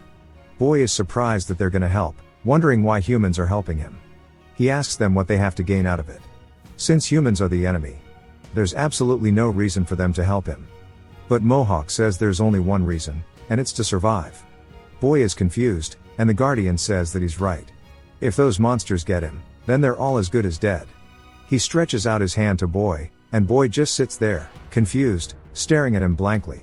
But in the back of his mind, he can't get over the feeling of distrust, so he rejects the guardian's hand and stands up on his own, saying that he can't trust humans since they will do absolutely anything to survive. He starts to have an internal struggle, thinking about what to do, and his face shows he doesn't know if he can do it alone. So he decides there is something they can do, and he says they should distract the monsters. As long as they have the common goal to survive, then there's no reason for them to betray him. Domo, the monster, begins to run at them, and Mohawk starts to get excited. But Boy is not. He has a lot of injuries, so he has to finish this as quickly as possible. He avoids the monster's strike, and when it turns for a follow-up, it gets hit with a bat. Mohawk starts to shit talk, asking the monster where it's looking, saying that he is its opponent. It begins to screech and goes to attack him. Boy continues forward, grabbing his axe off the floor, heading for one of the flower-type monsters, saying that's the one he should look for. Right in the middle of it, the flower begins to glow bright orange. Boy's instincts tell him this is bad, and he's right because as soon as that happens, it shoots out a beam attack directly at him. He slides under it, but the heat manages to break his axe in half. He watches as the axe flies through the air, but he doesn't stop. Even after the monster begins shooting a barrage of shots, he charges forward, dodging each one by bobbing and weaving. As soon as he gets in striking distance, he raises his axe into the air, but the monster returns with its own melee. Boy sees it coming, and as it gets close to his side, he jumps up, grabbing onto it, and uses the momentum from the attack to spin himself, generating enough torque to increase the damage of his strike. He begins to focus his senses and sees the core of the monster. Now he knows where to attack. After coming into contact with the monster, he makes a surprised face. He missed due to all of the spinning. The monster quickly turns, channeling another attack. Boy looks at it with an uh-oh face, but then the guardian puts his hand on Boy's chest, pushing him out of the way, and blocks the attack with his wooden shield. Of course, since the attack was strong enough to melt Boy's axe, the shield only lasts for barely a second before a hole goes through it. As the attack goes on cooldown, Boy is distracted by the fact that a human just helped him. But he locks back in, regaining his footing, and charges straight in, determined not to miss this time. As he goes down to swing, to finish the job, Balm says that he really wants to help, but he'd only become a burden if he got involved. Glasses says it's the same for her too. Another monster enters the room, and they all freeze up as it begins to crawl toward them. The woman from Scar's group starts shaking, recognizing it as the one that killed her boss. She raises her little dagger. Back on Boy's side, the monster begins to spaghettify back into a rock. The Guardian asks if Boy is hurt anywhere, but Boy ignores him. Meanwhile, Mohawk gets pushed back and points at the monster's corpse, surprised that's what it looks like when they die. He asks Boy how he did that, saying he doesn't want to keep running away anymore. Boy says they have a weakness, and he just has to target it. Mohawk asks how he found it. Boy says he can see it if he focuses. Mohawk starts to lock in and says, "It's their heads." Okay, he is cooked. Boy says that's not it. Mohawk says he doesn't really know what Boy is talking about, but if Boy is the only one who can find their weaknesses, then there's only one thing they can do. He begins to walk forward, saying he and the Guardian will attack, so Boy can target the weak spot. The Guardian is surprised as Mohawk runs in, saying he's going to kill some monsters too. The Guardian says he has no fear. The monsters charge to meet them, the Guardian in front of his and Mohawk facing off with one as well. Boy says that fighting the monsters has gotten much easier, and he can't believe that humans are helping him. He wouldn't have even dreamed of this just yesterday. Mohawk raises his bat, telling the monster to go ahead and try him. Boy realizes that Mohawk is a bit slow, saying that even though the humans are helping him, they're too weak. He tells Mohawk he should have dodged the attack, as Mohawk gets sent flying into a wall. Boy knows they are different from him. They might actually die if he doesn't finish this fight now. The other monster goes to attack the Guardian, but Boy comes in clutch with a surprise attack, instantly killing it. He looks over, saying there's only one left, and he just needs to get rid of it. But something crosses his mind, and he says, now that he thinks about it, he's pretty sure there was another monster. He's talking about the one that killed Scar. We see that it actually killed the woman from his group too, by piercing her chest and stomach.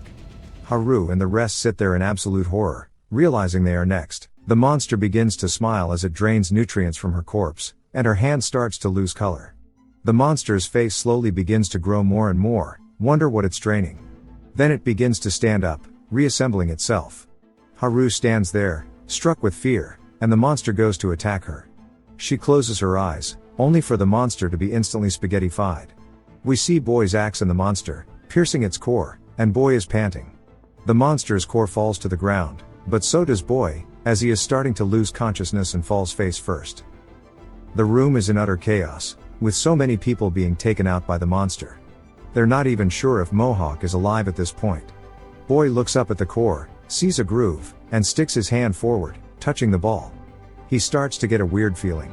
As he loses consciousness, we hear everyone else panicking around him, saying that he's in a terrible state, and they can't believe he was fighting with his body torn to bits like this. He eventually wakes up in a bed and raises up, only to see Haru yawning. He's confused. Balm says it's a miracle he's already up, asking if he's feeling okay, and tells him he's been sleeping like a dead man for the last 2 days. Boy looks down at his bandages, wondering if the doctor did this, but then realizes they're kind of pointless, so he rips them off. Balm is surprised, thinking his wounds are going to open, only to see that the wounds are already closed on Boy's back. He asks how everything has healed, saying it's only been 2 days, and he's never seen a recovery like this before. We see the Guardian's arm is broken, and he looks over at Boy, saying he was worried Boy wouldn't wake up, and that he's glad to finally thank him for saving him and everyone else. Boy says he doesn't really care about thank yous, and that he fought for himself as well. He wonders if Mohawk is dead, only for Mohawk to speak up, saying he shouldn't start killing him off when he's sitting right beside him. He may not look it, but he's confident in his strength, right before spitting out blood. The Guardian says Boy should thank Mohawk as well, asking why he helped them. Mohawk asks why he needs a reason, saying he did it because he wanted to. The Guardian says he thought Mohawk was a bad person. Mohawk starts to feel uneasy, asking why the Guardian had that impression in the first place. The Guardian says it's because those gangster-like people were following Mohawk around. Mohawk says he has nothing to do with those guys, they were the ones who thought he was scarce and important, and he doesn't follow anybody. The Guardian says no matter how he looks at him, Mohawk just looks dangerous. Mohawk says he's judging a book by its cover, and that's just his style. While they're arguing, Haru finally wakes up, surprised to see Boy is awake, asking if he's okay. He asks her why she was even sleeping here, saying she doesn't look injured like the other humans. She says she was worried about him and wanted to be there. Bomb says Boy should thank Haru because she stayed by his side and helped treat him. Haru gets embarrassed, saying that's not true and there's no way she would do that for someone who can't even remember her name. She only helped the doctor. Mohawk points at her, saying he remembers her. He saw her the other day when she ran away, and it was incredible. He's never seen someone run that quickly in his entire life. He thought she was possessed by a ghost or something, the way she kept dodging the monster. Haru thinks about the incident and how she had to leave someone behind, and how much she regrets it. There's still a scar on her head from it. She stands up and begins to walk out of the room.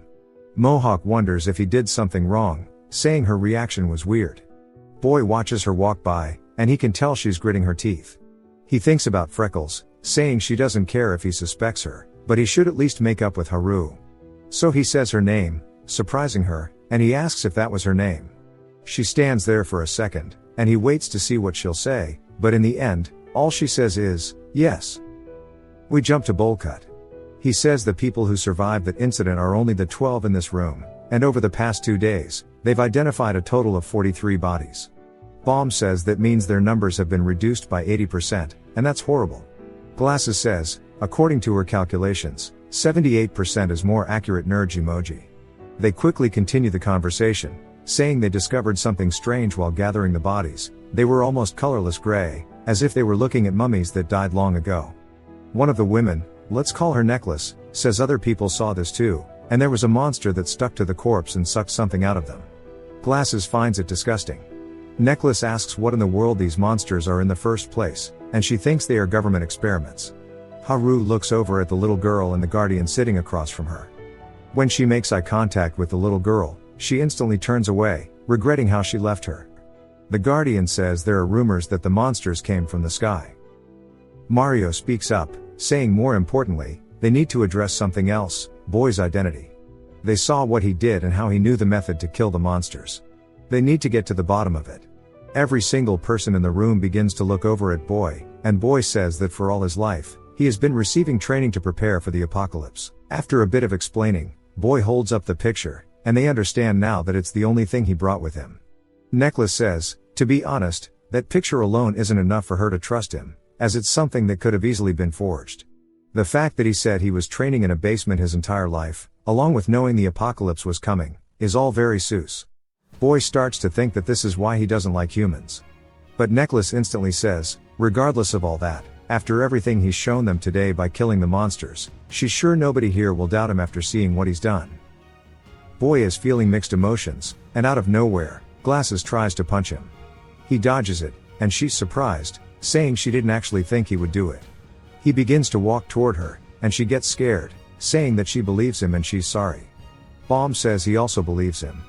When he was treating Boy, his body was covered head to toe with scars. To be honest, for someone of his age, or even just a normal person, the number of scars is unthinkable. He can't imagine how much pain he went through.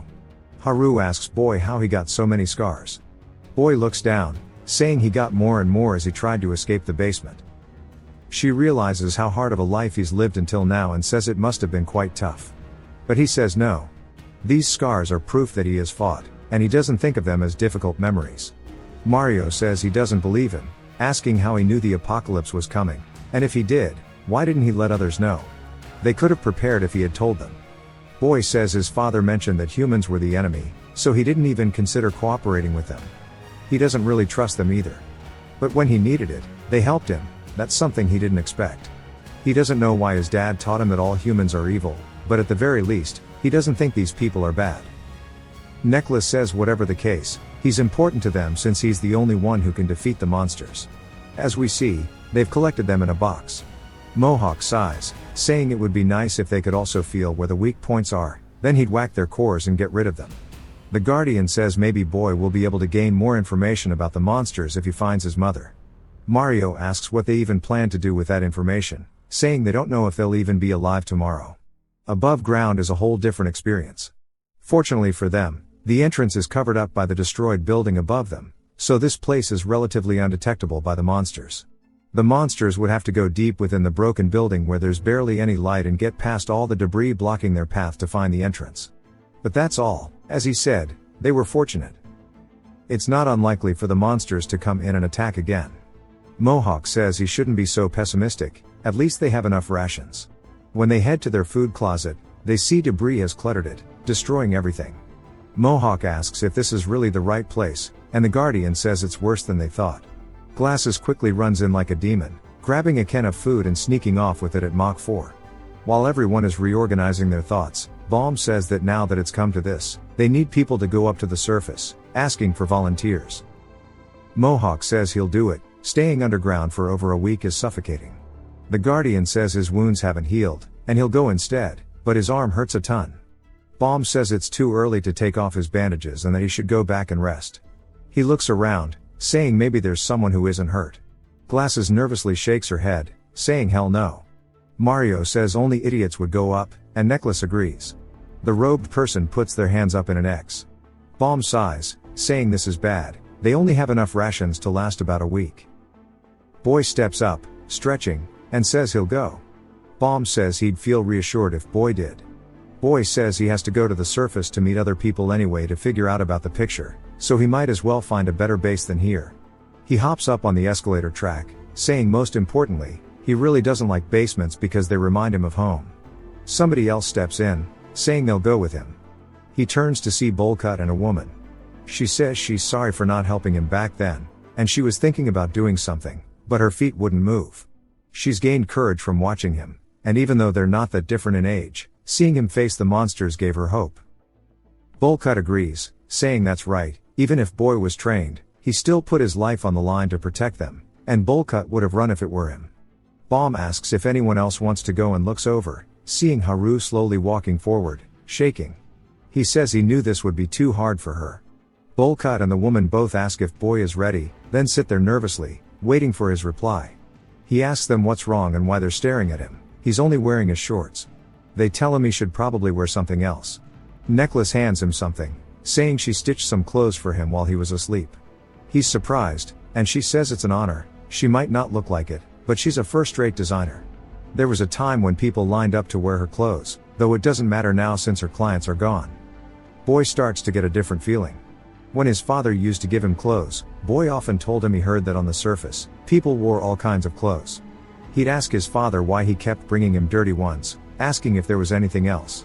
When his father showed him the closet, it was filled to the brim with the same shirts, and his father would tell him not to be disappointed, that he was the same as him. Boy says that wearing new clothes is something he's always wanted, and he thanks Necklace. She begins to smile, saying she can't believe his first piece of clothing is hers, and that he won't be satisfied with the clothes he'll wear for the rest of his life. Haru tells him to wait, saying she has something to ask him. Boy starts to take his clothes off in front of everyone. She sits there completely confused, and he asks her what's wrong while holding onto his clothes. Haru still stands there, absolutely dumbfounded, while the rest are in shock that Boy has no fear of the public. Haru starts to look down, and she gets hella flustered and begins to panic. She grits her teeth and screams at Boy, calling him a pervert. She tries to hit him, but he dodges it, asking what she's doing all of a sudden. This causes her to lose her footing, and she stumbles forward, screaming again. Bullcut sees the scar on her forehead as she falls to the ground right below Boy. Boy is confused, and she sits there, still shaking because she's flustered.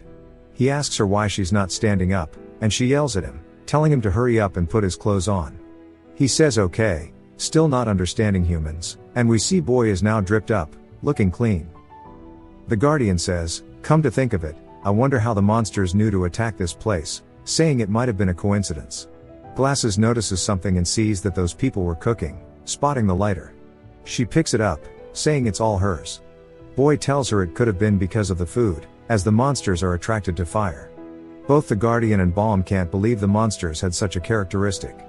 Boy tells Glasses not to even light it up by accident, or the monsters will come, just like they did last time. She hands it to Haru, who's confused, as Glasses tells her it's a present, then quickly runs away. Bullcut says he remembers now, recognizing Haru as a track athlete. She asks how he knew that, and he says he thought he saw her somewhere before and recognized the scar. It's very distinct, and it always looked cool when she was running. In her mind, that scar holds deep meaning. She clenches her fist, saying no, it's not a cool scar. To her, it holds a much heavier weight. It's a reminder that she's not a coward. We see her in a flashback, going to school. Someone calls out to her, and she turns to see her parents in a car, saying they'll be rooting for her in her middle school debut, hoping she hangs in there, and telling her they love her. Her little brother also says to hang in there. She quickly pulls her hood up, and they ask why she's not saying anything. She awkwardly walks away, and her parents laugh, asking why she's being so quiet. They wonder if she'll even fit in here. She used to be such an energetic child, but ever since that accident, she's become so scared that it's hard for her to go about her daily life. We see the memory of her as a child, a man holding her with a knife in his hands, while her parents watch in terror. She bit the man's arm, causing him to let her go, and she fell to the floor.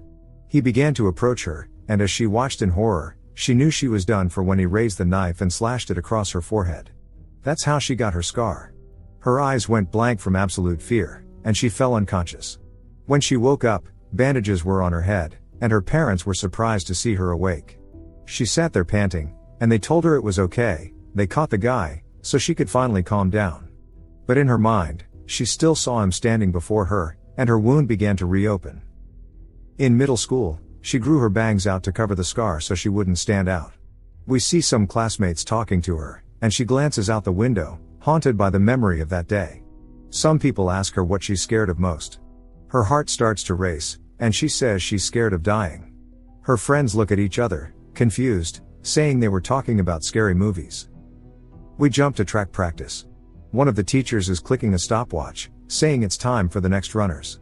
Haru's classmates start gossiping, but she's still lost in thought about her scar. She says that ever since she got it, it felt like something dangerous was always lurking around her. Whenever that feeling got strong, everything in front of her went white, which is why she doesn't like running. It reminds her of running away from that man. One of her classmates is ahead of the group by a wide margin, but when he turns around to check the competition, Haru instantly passes him, going from last to first. She says the reason she's fast is because she's a coward. She broke a track record, and all her classmates are shocked, cheering for her, saying she was so fast. They ask if she was a track athlete, and even the coach says she has real potential. He tells her if she starts training with him today, she could become the best track athlete. She thinks about it, realizing that running from that memory pushes her forward. She grits her teeth, saying she'll do it. The track coach has all her trophies on the wall, and we learn that Haru broke several records in her 2 years as a track star. We see her in her track uniform, greeting someone, and a man asks if he can take pictures with her. But before she can answer, the coach says of course. The man grabs his phone, saying it's quite an honor, he's a fan of hers. He says the photo won't show up well unless they're close, so he puts his arm around her. Haru instantly has a PTSD attack, remembering that moment with the man who scarred her. She pulls away from him, gasping for air, and the man looks annoyed at her. He says that made him feel bad, and he didn't do anything wrong. Her coach tries to calm him down, saying she's just strange and that hopefully, he understands. The man says he can't believe someone so famous has something so wrong with her. Back at her house the next day during breakfast, her father asks why the internet wasn't working, and her mother tells him to stop using the phone while they eat. He laughs, saying it's his fault. He then asks Haru how everything went with the reporter yesterday, but she doesn't answer. Her father says he never knew she was so talented at running, now he can watch his daughter on TV. Haru finally speaks up, saying it's because of the incident, that's the reason she became good. We see it still bothers her, and her father notices too, making a sad expression. She says that when she runs, she always thinks about that incident, it makes her faster, and that's why she started running. She thought if she kept running, she'd get used to it and get rid of her cowardly personality. But in the end, it didn't matter, she's still a coward. We see her getting ready for school, putting on her armband and hoodie. Her father says she doesn't have to fix it, it's fine to be a coward. She wants to tell him he's wrong, that it's not okay at all, and that people will treat her like shit because of her strange personality. They'll hate her for running away from everything. It's just like that guy said, there's something wrong with her. At least, that's what she's thinking. She says it's fine, and her father doesn't need to force himself to make her feel better, since it doesn't bother her. As she walks away, he quickly gives her a hug. She genuinely hates feeling this way, but her father says he wasn't trying to make her feel better, he was just telling her the truth. It doesn't matter if she's a coward or not. Nothing has changed, either before or after the incident. She begins to feel warmth, and he says she's their daughter, and they love her the most in the world. She doesn't need to hide it anymore. He pushes her bangs back, looking at her scar, saying it's a reminder of how brave she was in that moment, and that she should wear it with honor. She begins to cry, absolutely bawling her eyes out. She says people didn't like that she was a coward, and that's why she tried so hard to change herself, but those were just the thoughts of people who didn't know her. Those close to her, like her parents, embraced her regardless. Her brother starts picking on her, calling her a crybaby, and her mom tells him to stop yapping and just get ready for school. Haru says her father told her there wasn't anything wrong with her, and that mattered a lot to her. Her father says she needs to make a promise with him, a promise that she won't cry the next time she thinks she's a coward. He sticks out his pinky. She thinks about it and says okay. Her mother says they'll be back, they're going to take her brother to school. They're all having a wholesome family moment until all hell breaks loose. As soon as the door opens, the entire front of the house is obliterated by something, and her father watches as his wife and son are killed instantly, bodied by the debris from the attack. We see what destroyed her house was none other than the absolute unit we saw when the monsters first came to Earth. Her father is panting heavily, throwing the debris away, trying to find their bodies. After a bit, the horror sets in of what he just lost. Haru calls out to him, which makes him snap out of his thoughts, and she asks what happened. He says that her mother and brother are under the debris.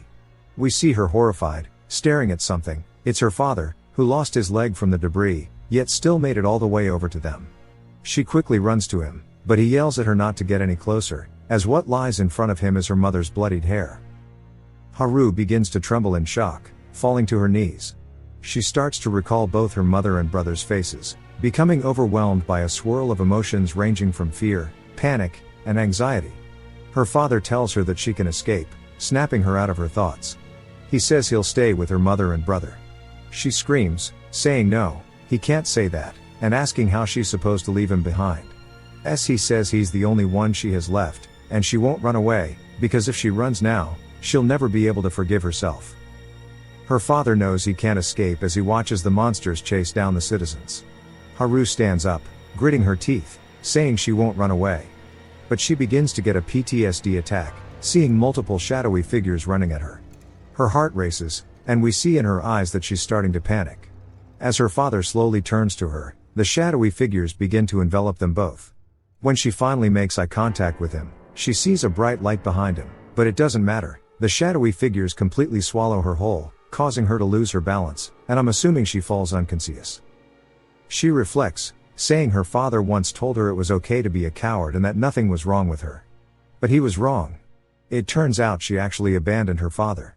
She ran away after telling him she'd stay, and after that, again and again and again, just as we've seen her do before. While everyone is cheering for the group going to the surface with Boy, he looks back at Haru, who's standing there, cowering on the floor with her hoodie on. He turns away, and they begin heading up the escalator. She struggles, heavily debating whether to go or not, gritting her teeth and taking off her hoodie. She says she's ready and starts getting closer and closer to Boy, eventually passing him by running up the escalator. He's surprised. She stops in front of him, panting, and raises her armband, saying she won't run away anymore, and that she'll go with them. We see in her eyes that she is full of resolve. On the surface, there's a weird drone creature, and a stick bug, and everyone makes it up top. They hide in the alleys, waiting for a safe moment to cross. Boy tells them to wait as he watches the monster slowly crawl away. Haru sits there in fear, but they continue moving through the alley.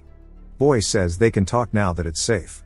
The woman sighs, saying she thought her heart was going to explode, and Bolcut says he thought they'd be eaten for sure.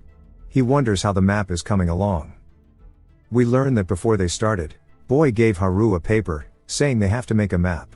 He says it's as important as finding food, as they'll be able to plan ahead if they figure out where resources are. All she had to hear was the word important, and she said she'd do it since she knew that old neighborhood so well. But we see her blankly staring at the paper, realizing the city has turned into such a wasteland that everything she knows is useless. The roads that were once super easy to walk are now much harder because the ground has changed. They finally gather some rations and comment that it feels like they've walked a lot, but they didn't get nearly enough. It's because most of the food has gone bad, with the city being without power for days. Bullcut says they'll have no choice but to eat the food that's about to spoil first. The woman suggests at least taking it back to base to think about it, but Bullcut, fighting his hunger, says they've risked their lives to get this far, they should think of it as a reward. The woman protests, feeling bad for the people waiting at base. But then they see Boy pigging out, and he says it's really good. They stop debating and start eating with him, even the girl. Boy is surprised the food is so good, as the food he ate in the basement was only for nutrition, but the food from the surface is different and makes him happy. Haru remembers when they ate bread together when they first met and laughs, thinking he was a complete idiot for not recognizing what bread was. Boy just stares at her, thinking about something. He hands her 4 things of food, saying now he doesn't owe her anything. She's confused, asking what he's talking about. Boy reminds her that she told him before he had to pay her back 4-fold. She wonders what he's thinking, and Boy starts thinking that if she forgot about it, maybe she had no intention of getting paid back in the first place. He figures she's the type to deal with the loss, so he calls her stupid. She barks at him, saying he shouldn't be the one calling her stupid. As they venture further into the city, Boy leads the way. We learn that before they left, he told them one crucial rule to keep in mind on the surface: they must never get discovered by the monsters. If they do, they'll have to fight, and even though he can get rid of them, the noise from the battle will attract more monsters. If that happens, they'll be swarmed by an endless horde. As they walk forward, we see a monster watching them from a rooftop. Boy notices the shadow and turns, remembering his warning: they must never, ever get caught. The monster falls into the ground right behind them, and Boy turns, seeing it directly behind Haru. Everybody's face fills with horror, and Haru starts to have that same emotion in her eyes, debating whether to run. She recalls Boy's original words, saying that if they encounter a monster, they need to split up and run. She turns and starts hauling absolute cheeks, hoping to increase the chances of at least one of them surviving. But she runs into Boy's hand as he holds it out, stopping her from running. The real reason? They weren't actually caught yet. He tells her to wait because the monster isn't reacting to them whatsoever. Bullcut wonders what's happening and panics, backing into a can and causing it to rattle on the floor. The monster leaps forward, directly at the can, and Boy realizes it reacts on sound. Haru goes to scream, but Boy instantly covers her mouth, telling her to be quiet. Bullcut recognizes what's going on, and both he and the woman stay quiet. Boy crouches down, saying things will get out of control if the fight gets loud, so he needs to take care of this with one simple strike. He reaches for his weapon and flashes back to before they left. Mario was telling him to take something before he went. Mario had no intention of going to the surface with Boy, but he wasn't going to do nothing while their rations were exhausted. Boy asks what it is, and Mario pulls out his hammer, saying it's a weapon he made by watching the way Boy fights. Boy begins to unsheath it, revealing wooden stakes, a weapon capable of targeting their weak spots. Boy locks in, instantly dashing off the ground, closing the distance in less than a second. He rears his fist back and thrusts it forward, stabbing the monster. They all watch in anticipation, and finally, the monster begins to spaghetti iffy, unraveling into a core as usual. Later that night, we see the monster's corpse being tossed into the air, with Bullcut catching it. They lay out under the stars, and Boy stares at the weapon in his hand. He recalls his father's words, telling him he must not depend on weapons and must be able to fend off enemies with only his bare hands. Boy says his father surely meant against humans. His father said yes, adding that weapons don't suit people like them, and he would soon understand what he meant. Boy sheaths his weapon, saying he still has no idea what his father was talking about. His dad never told him about monsters while they were in the basement, maybe because he thought Boy wouldn't believe him since Boy didn't think the apocalypse was coming. But now Boy thinks he understands it. The inexplicable training his father put him through, it was all to survive these absolute behemoths he would be facing. No ordinary human could do it. Yet, something still confuses him. His father definitely said he had no plans to release him from the basement, so if that was true, why train him in the first place? Maybe that was all a lie. Maybe his father never intended to send him to the surface. Boy starts to recall his father's many faces, ranging from downright crazy to evil, to the last face he saw, which showed actual worry for his son. He can't believe it was all an act. His father rarely lied, aside from one thing: his mother. If his father never actually planned to let him out, maybe the training was part of his thoroughness. The day the apocalypse began, his father was the one who opened the basement doors as soon as that weird planet thing appeared in the sky. Boy is sure that wasn't part of his father's original plan, but if Boy hadn't escaped the basement, He would have died when the monsters attacked, since their first target was the basement. Boy thinks about it, still confused about why the monsters targeted the basement in the first place. He wonders it means, but more importantly, he wonders how his father knew the apocalypse was coming at all. Back to reality, Bolcut picks up the monster core and tosses it to the woman, asking if she wants it too. She gets scared, throwing it, saying it's gross. It flies toward Boy, who stretches his finger out, like he did before he passed out that one time, touching it and feeling a weird energy from it. When it falls to the floor, Boy is dumbfounded and it drops to the ground. Bolcut asks what's wrong, but Boy has an idea. He grabs the core and inspects it. Bolcut lays down, saying they should sleep since they have a long way to go tomorrow. Boy is still in shock, looking at the core. We see it crack and fall apart. Maybe he just absorbed its energy, like how they made the humans lose color. Haru lays on her side, thinking about how she tried to run away, even though she promised herself she wouldn't. She recalls leaving the little girl behind and vows to apologize to her when she returns. Boy lays down to sleep, thinking about his father. He gets a strange memory of them reading books together when he was younger. His father was happy because this was back when they had a normal relationship, so long ago, Boy almost forgot about it. Boy asks if his father wanted him to read that book, and his father says yes, it's a book from his hometown, a story about a hero. As father goes to say the name, the memory fades. He opens his eyes to find Haru right in front of him. He is confused, as she raises her hand toward his face. While she is still just sitting atop him, he asks her what's going on, and she covers his mouth, pointing over with her hand shaking to the side. Around the corner, they hear something, and they both look over as she sweats nervously. Only for a rat to come around the corner, and she sighs out of relief, saying that she thought it was something else. Then she realizes the position they are in, and he calls her fat, telling her to get off. She gets flustered and screams that she is not heavy, and he tells her to be quiet before they get eaten. She's looking through some binoculars, surveying the landscape, seeing where the monsters are, and drawing her map. Boy tells her he's planning to have them leave soon, asking how the map is coming along, calling her human. She says it's going great, so not to worry. She asks why he keeps calling her that, as it's not her name. Bolcut says, speaking of names, asks Boy what his is. Boy says he doesn't have one, as he's never been called a name since he was a kid. The woman suggests they give him a name since they can't just keep calling him you all the time. She asks what he would like. Boy is surprised they're going to give him a name, and Haru suggests they call him stupid, saying it's easy enough to remember. Boy says they suddenly want him to come up with a name, but he's never thought about it before. He gets a memory of his father's book about a hero, and he tells them Blue. They all look confused about the name, saying it's weird, and they ask if there's a meaning behind it. Boy says, not really, and it's just a name he saw in a book he read when he was little. The woman says they should introduce themselves since they never got the chance before. We learn that the woman is named Eugene. Bolcut is named Jihyun. Of course, we already knew Haru's name, and she's sure a certain idiot won't remember it. Boy sits there as it's his turn to introduce himself, and they all smile as they watch. He recalls being trapped in the basement, how he could never sign his name because he didn't have one. Awkwardly, he says his name is Blue, and it's nice to meet them. Turns out he did write his name and practiced for this moment. Haru looks happy, and both Eugene and Jihyun exchange glances. They all say it's nice to meet him, calling him by his name. A whole swirl of emotions goes rampant inside him, and his eyes open wide as he suddenly remembers the dreams he had in the basement. He always wanted to exchange greetings with other people, have a conversation with them, and possibly become friends with others. Jihyun then says that now they are friends. Blue's heart starts to beat as Jihyun is left hanging. Blue raises his hand, taking a good step forward from when he was in the basement, afraid of humans and distrusting them. He goes to fist bump him but starts to recall all the horror he's experienced with humans, how fragile they are, and that he needs to find his mother. He puts his hand down, saying no.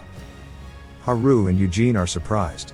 Then it jumps to further into the town, where we see Jihyun behind Blue, wondering what's going on. Blue says that if it weren't for the apocalypse, he could have been friends with them, but finding his mother is his first priority.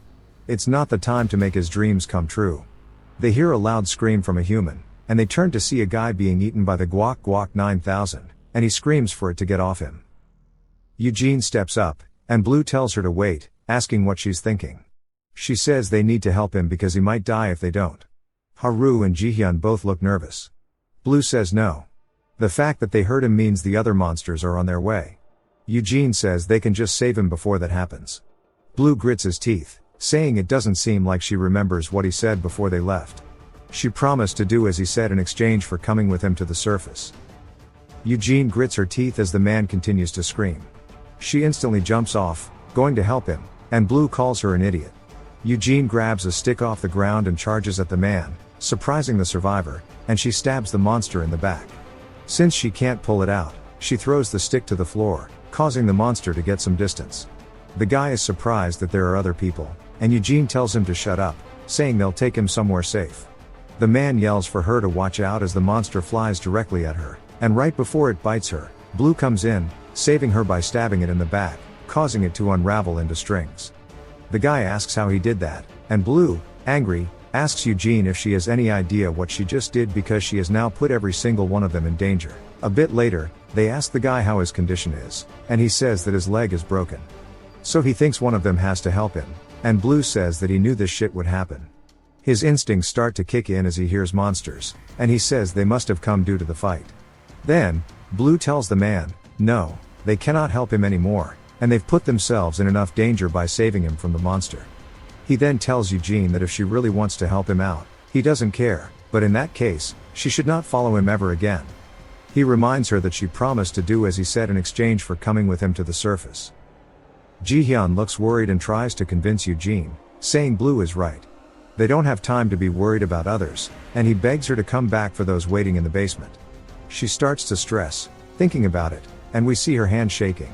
She says, fine, she'll listen to them. Blue is surprised, and the man asks with whose permission, yelling, how dare they leave him?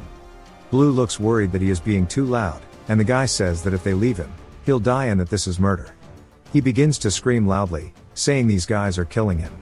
Blue tells him to be quiet since he's too loud, and the monsters instantly start running in. The ground begins to shake, and the man starts to sweat nervously but then begins cooking something up. In a panic, Haru asks Blue what they're meant to do, saying they're coming in from all directions. He says they haven't even seen the worst yet, and they should escape quickly since they haven't been caught. They confirm there weren't monsters in the direction they came from, so as long as they go the way they came, they'll be fine. The man puts a cigarette in his mouth and starts to spark up his lighter. Blue asks him what he is doing, and he points to the side. They look over to see they're in a smoking area. Jihyun says to wait, that's not what they're talking about, and he doesn't think the man is aware, but if he lights up fire, the monsters will come. The man says he is aware, and he knows they'll come to the fire, revealing that he accidentally destroyed the place he was hiding in. Jihyun asks why, and the man lights up the fire. The monsters instantly hone in on the heat and start coming in from all directions, jumping from rooftop to rooftop in actual hordes. The man lets out smoke and looks up at it, saying he should be allowed at least one cigarette before he dies. As the smoke dissipates, we see monsters coming in from the top rope. Blue grits his teeth and yells, telling everybody they need to run as the man gets instantly eaten by the monster. They start to swarm Blue as well, and he reaches for his stakes, pulling them out and readying himself for the fight. Jihyun and the rest begin to haul cheeks, with Jihyun's face completely stricken with fear, and when he looks up, he sees Haru just standing there. He wonders why she's not running, so he turns around to see Blue has stabbed one of the monsters in its core and plans to fight them. She wonders why he's not running away. Blue dodges another strike by going under it, and as soon as he regains his footing, another strike comes in. He dodges it, looking for the monster's weak spot. He begins to focus and spots it on the side, quickly stabbing it. He does this to two more monsters in quick, rapid succession and then backpedals to create distance as even more begin to run at him. But then a rock gets thrown from behind, and Blue is surprised to see Jihyun trying to create a distraction. Blue asks why, saying he told them to run, and Jihyun screams, no, asking why he thinks they just leave him here and why he's not running away. Blue starts to think about why he's not running away and tightens the grip on his weapon. Blue says he thought they would die if he ran away, but he's actually enjoying Jihyun's and Eugene's company. They both start to square up with the monsters, holding them off with pieces of wood, as Haru watches from afar, not doing anything. There are quite a few cores on the floor now from the monsters, and another one gets turned into one. Blue yells again, saying they need to run, and Jihyun says it's okay as there are fewer monsters than before. If this is all they have to fight, then they might be able to return to the base together. But their luck is about to run out as a humanoidish monster appears covered in red hands. Blue stares blankly because when he looks at the weak points, He sees there are 4, and the face of the monster looks like it's glaring directly at him, even though its eyes are covered. Jihyun turns, asking what's wrong, and he sees all of the monsters bowing around the female humanoid monster. Jihyun's heart sinks, and Blue yells to run. When Jihyun turns back around, he asks, "What?" And we see somebody's heart inside of the monster's hand, and it's still beating. Jihyun's hands drop his weapon, as we see he was the one who lost his heart. Jihyun's limp body falls to the floor. F in the chat for Jihyun. He was starting to grow on me. Haru's knees also fall to the floor, and she starts to cry, screaming, "No!" Eugene screams out his name as well, and Blue stands there looking at his corpse, starting to feel emotions that are foreign to him. He grits his teeth and thrusts his weapon forward toward the humanoid monster's chest. She gently raises her hand, tapping it, and his stake shatters instantly in front of her. Even though she doesn't have a face, it looks as if she's giving a condescending stare. Then she flicks her finger, hitting Blue in the chest, sending him flying across the ground. He manages to catch his breath, but it's very shaky, and he begins to spit out blood, saying that his bones are broken, as his ribs are now all cracked. The monster squeezes Jihyun's heart in her hands, bursting it. His blood begins to run down her arm, and she absorbs it into her skin as yet even more red hands come out of it. It turns out this is what those red hands symbolize. She points behind her, and more monsters begin to follow her instructions, charging directly at Blue. Eugene and Haru both sit there crying, full of panic, and Blue says they need to run now. He stands back up and starts to walk forward. Haru's heart begins to beat so fast, she says it feels like it's going to explode, but she can't run away. If she does, she'll never be able to live with herself, and she doesn't want to abandon those precious to her ever again. She takes off her backpack, and it falls to the floor. She picks up a piece of wood and begins running towards Blue as he spits up blood. We see his eyes are blurry, then he loses consciousness for a second and gets pushed out of the way by Eugene. When he looks back up, he sees Eugene has been pierced through her stomach by the monster. Both he and Haru begin to feel immense panic as they just lost 2 of their friends instantly. Eugene starts to cry, saying she's so sorry, that it's all her fault, and that she put everybody in danger. She looks at Jihyun's corpse and grabs onto the monster that's impaling her, saying at the very least they should live. As she pulls the monster's hand from her stomach, she begins to run away as fast as she can, saying they need to take this chance and leave. Blue watches as they start to brutally kill her right in front of him, and he can still recall her smiling face. The humanoid monster looks over at her corpse and begins to walk forward to claim her prize. While all the monsters are still kneeling around her, she uses the red hands to reach into them, pulling out their cores, spaghettifying them as she holds up 7 cores in her hands. Blue has never felt this emotion in his entire life, and when he looks over at Haru, he sees her shaking. Since she's still here, he realizes what he must do. He wipes the blood off his chin and begins to slowly wobble forward, saying that she needs to run away now. Her eyes are still full of tears, and he says this is her very last chance. As the humanoid monster continues to consume her minions while walking toward them, Haru asks what he's talking about and what he plans to do. Blue continues marching forward, and she asks if he's out of his mind, saying he was like this earlier too when he was the one who said to run away. He says that she's right, and that was the right call. She asks why then, and he tells her that it was fun. She's genuinely surprised, and he says that eating with him every night, introducing themselves, and getting to know each other made him realize how truly enjoyable the things he had once dreamed about in the basement were. She watches as he stops moving, and he says that all of that is irrelevant in the face of death. If they die, they can no longer talk to each other, just like Freckle and Eugene, they can no longer call him by his name. And just like Jihyun, who he regrets not fist bumping. He looks at Jihyun's corpse, and his hand begins to shake. He says that it also means they can no longer be friends. One time, one of the humans in the basement asked him if he'd ever been sad about losing someone precious to him. At the time, he said no, but now he thinks he might understand. So she should run away. She watches as he turns around, and he says that he no longer wants to see anybody else die. His eyes are full of tears. If you've watched till the end, comment, cold, to let me know. Subscribe for more videos like this, leave a like or a comment to help the channel out. Thanks for watching.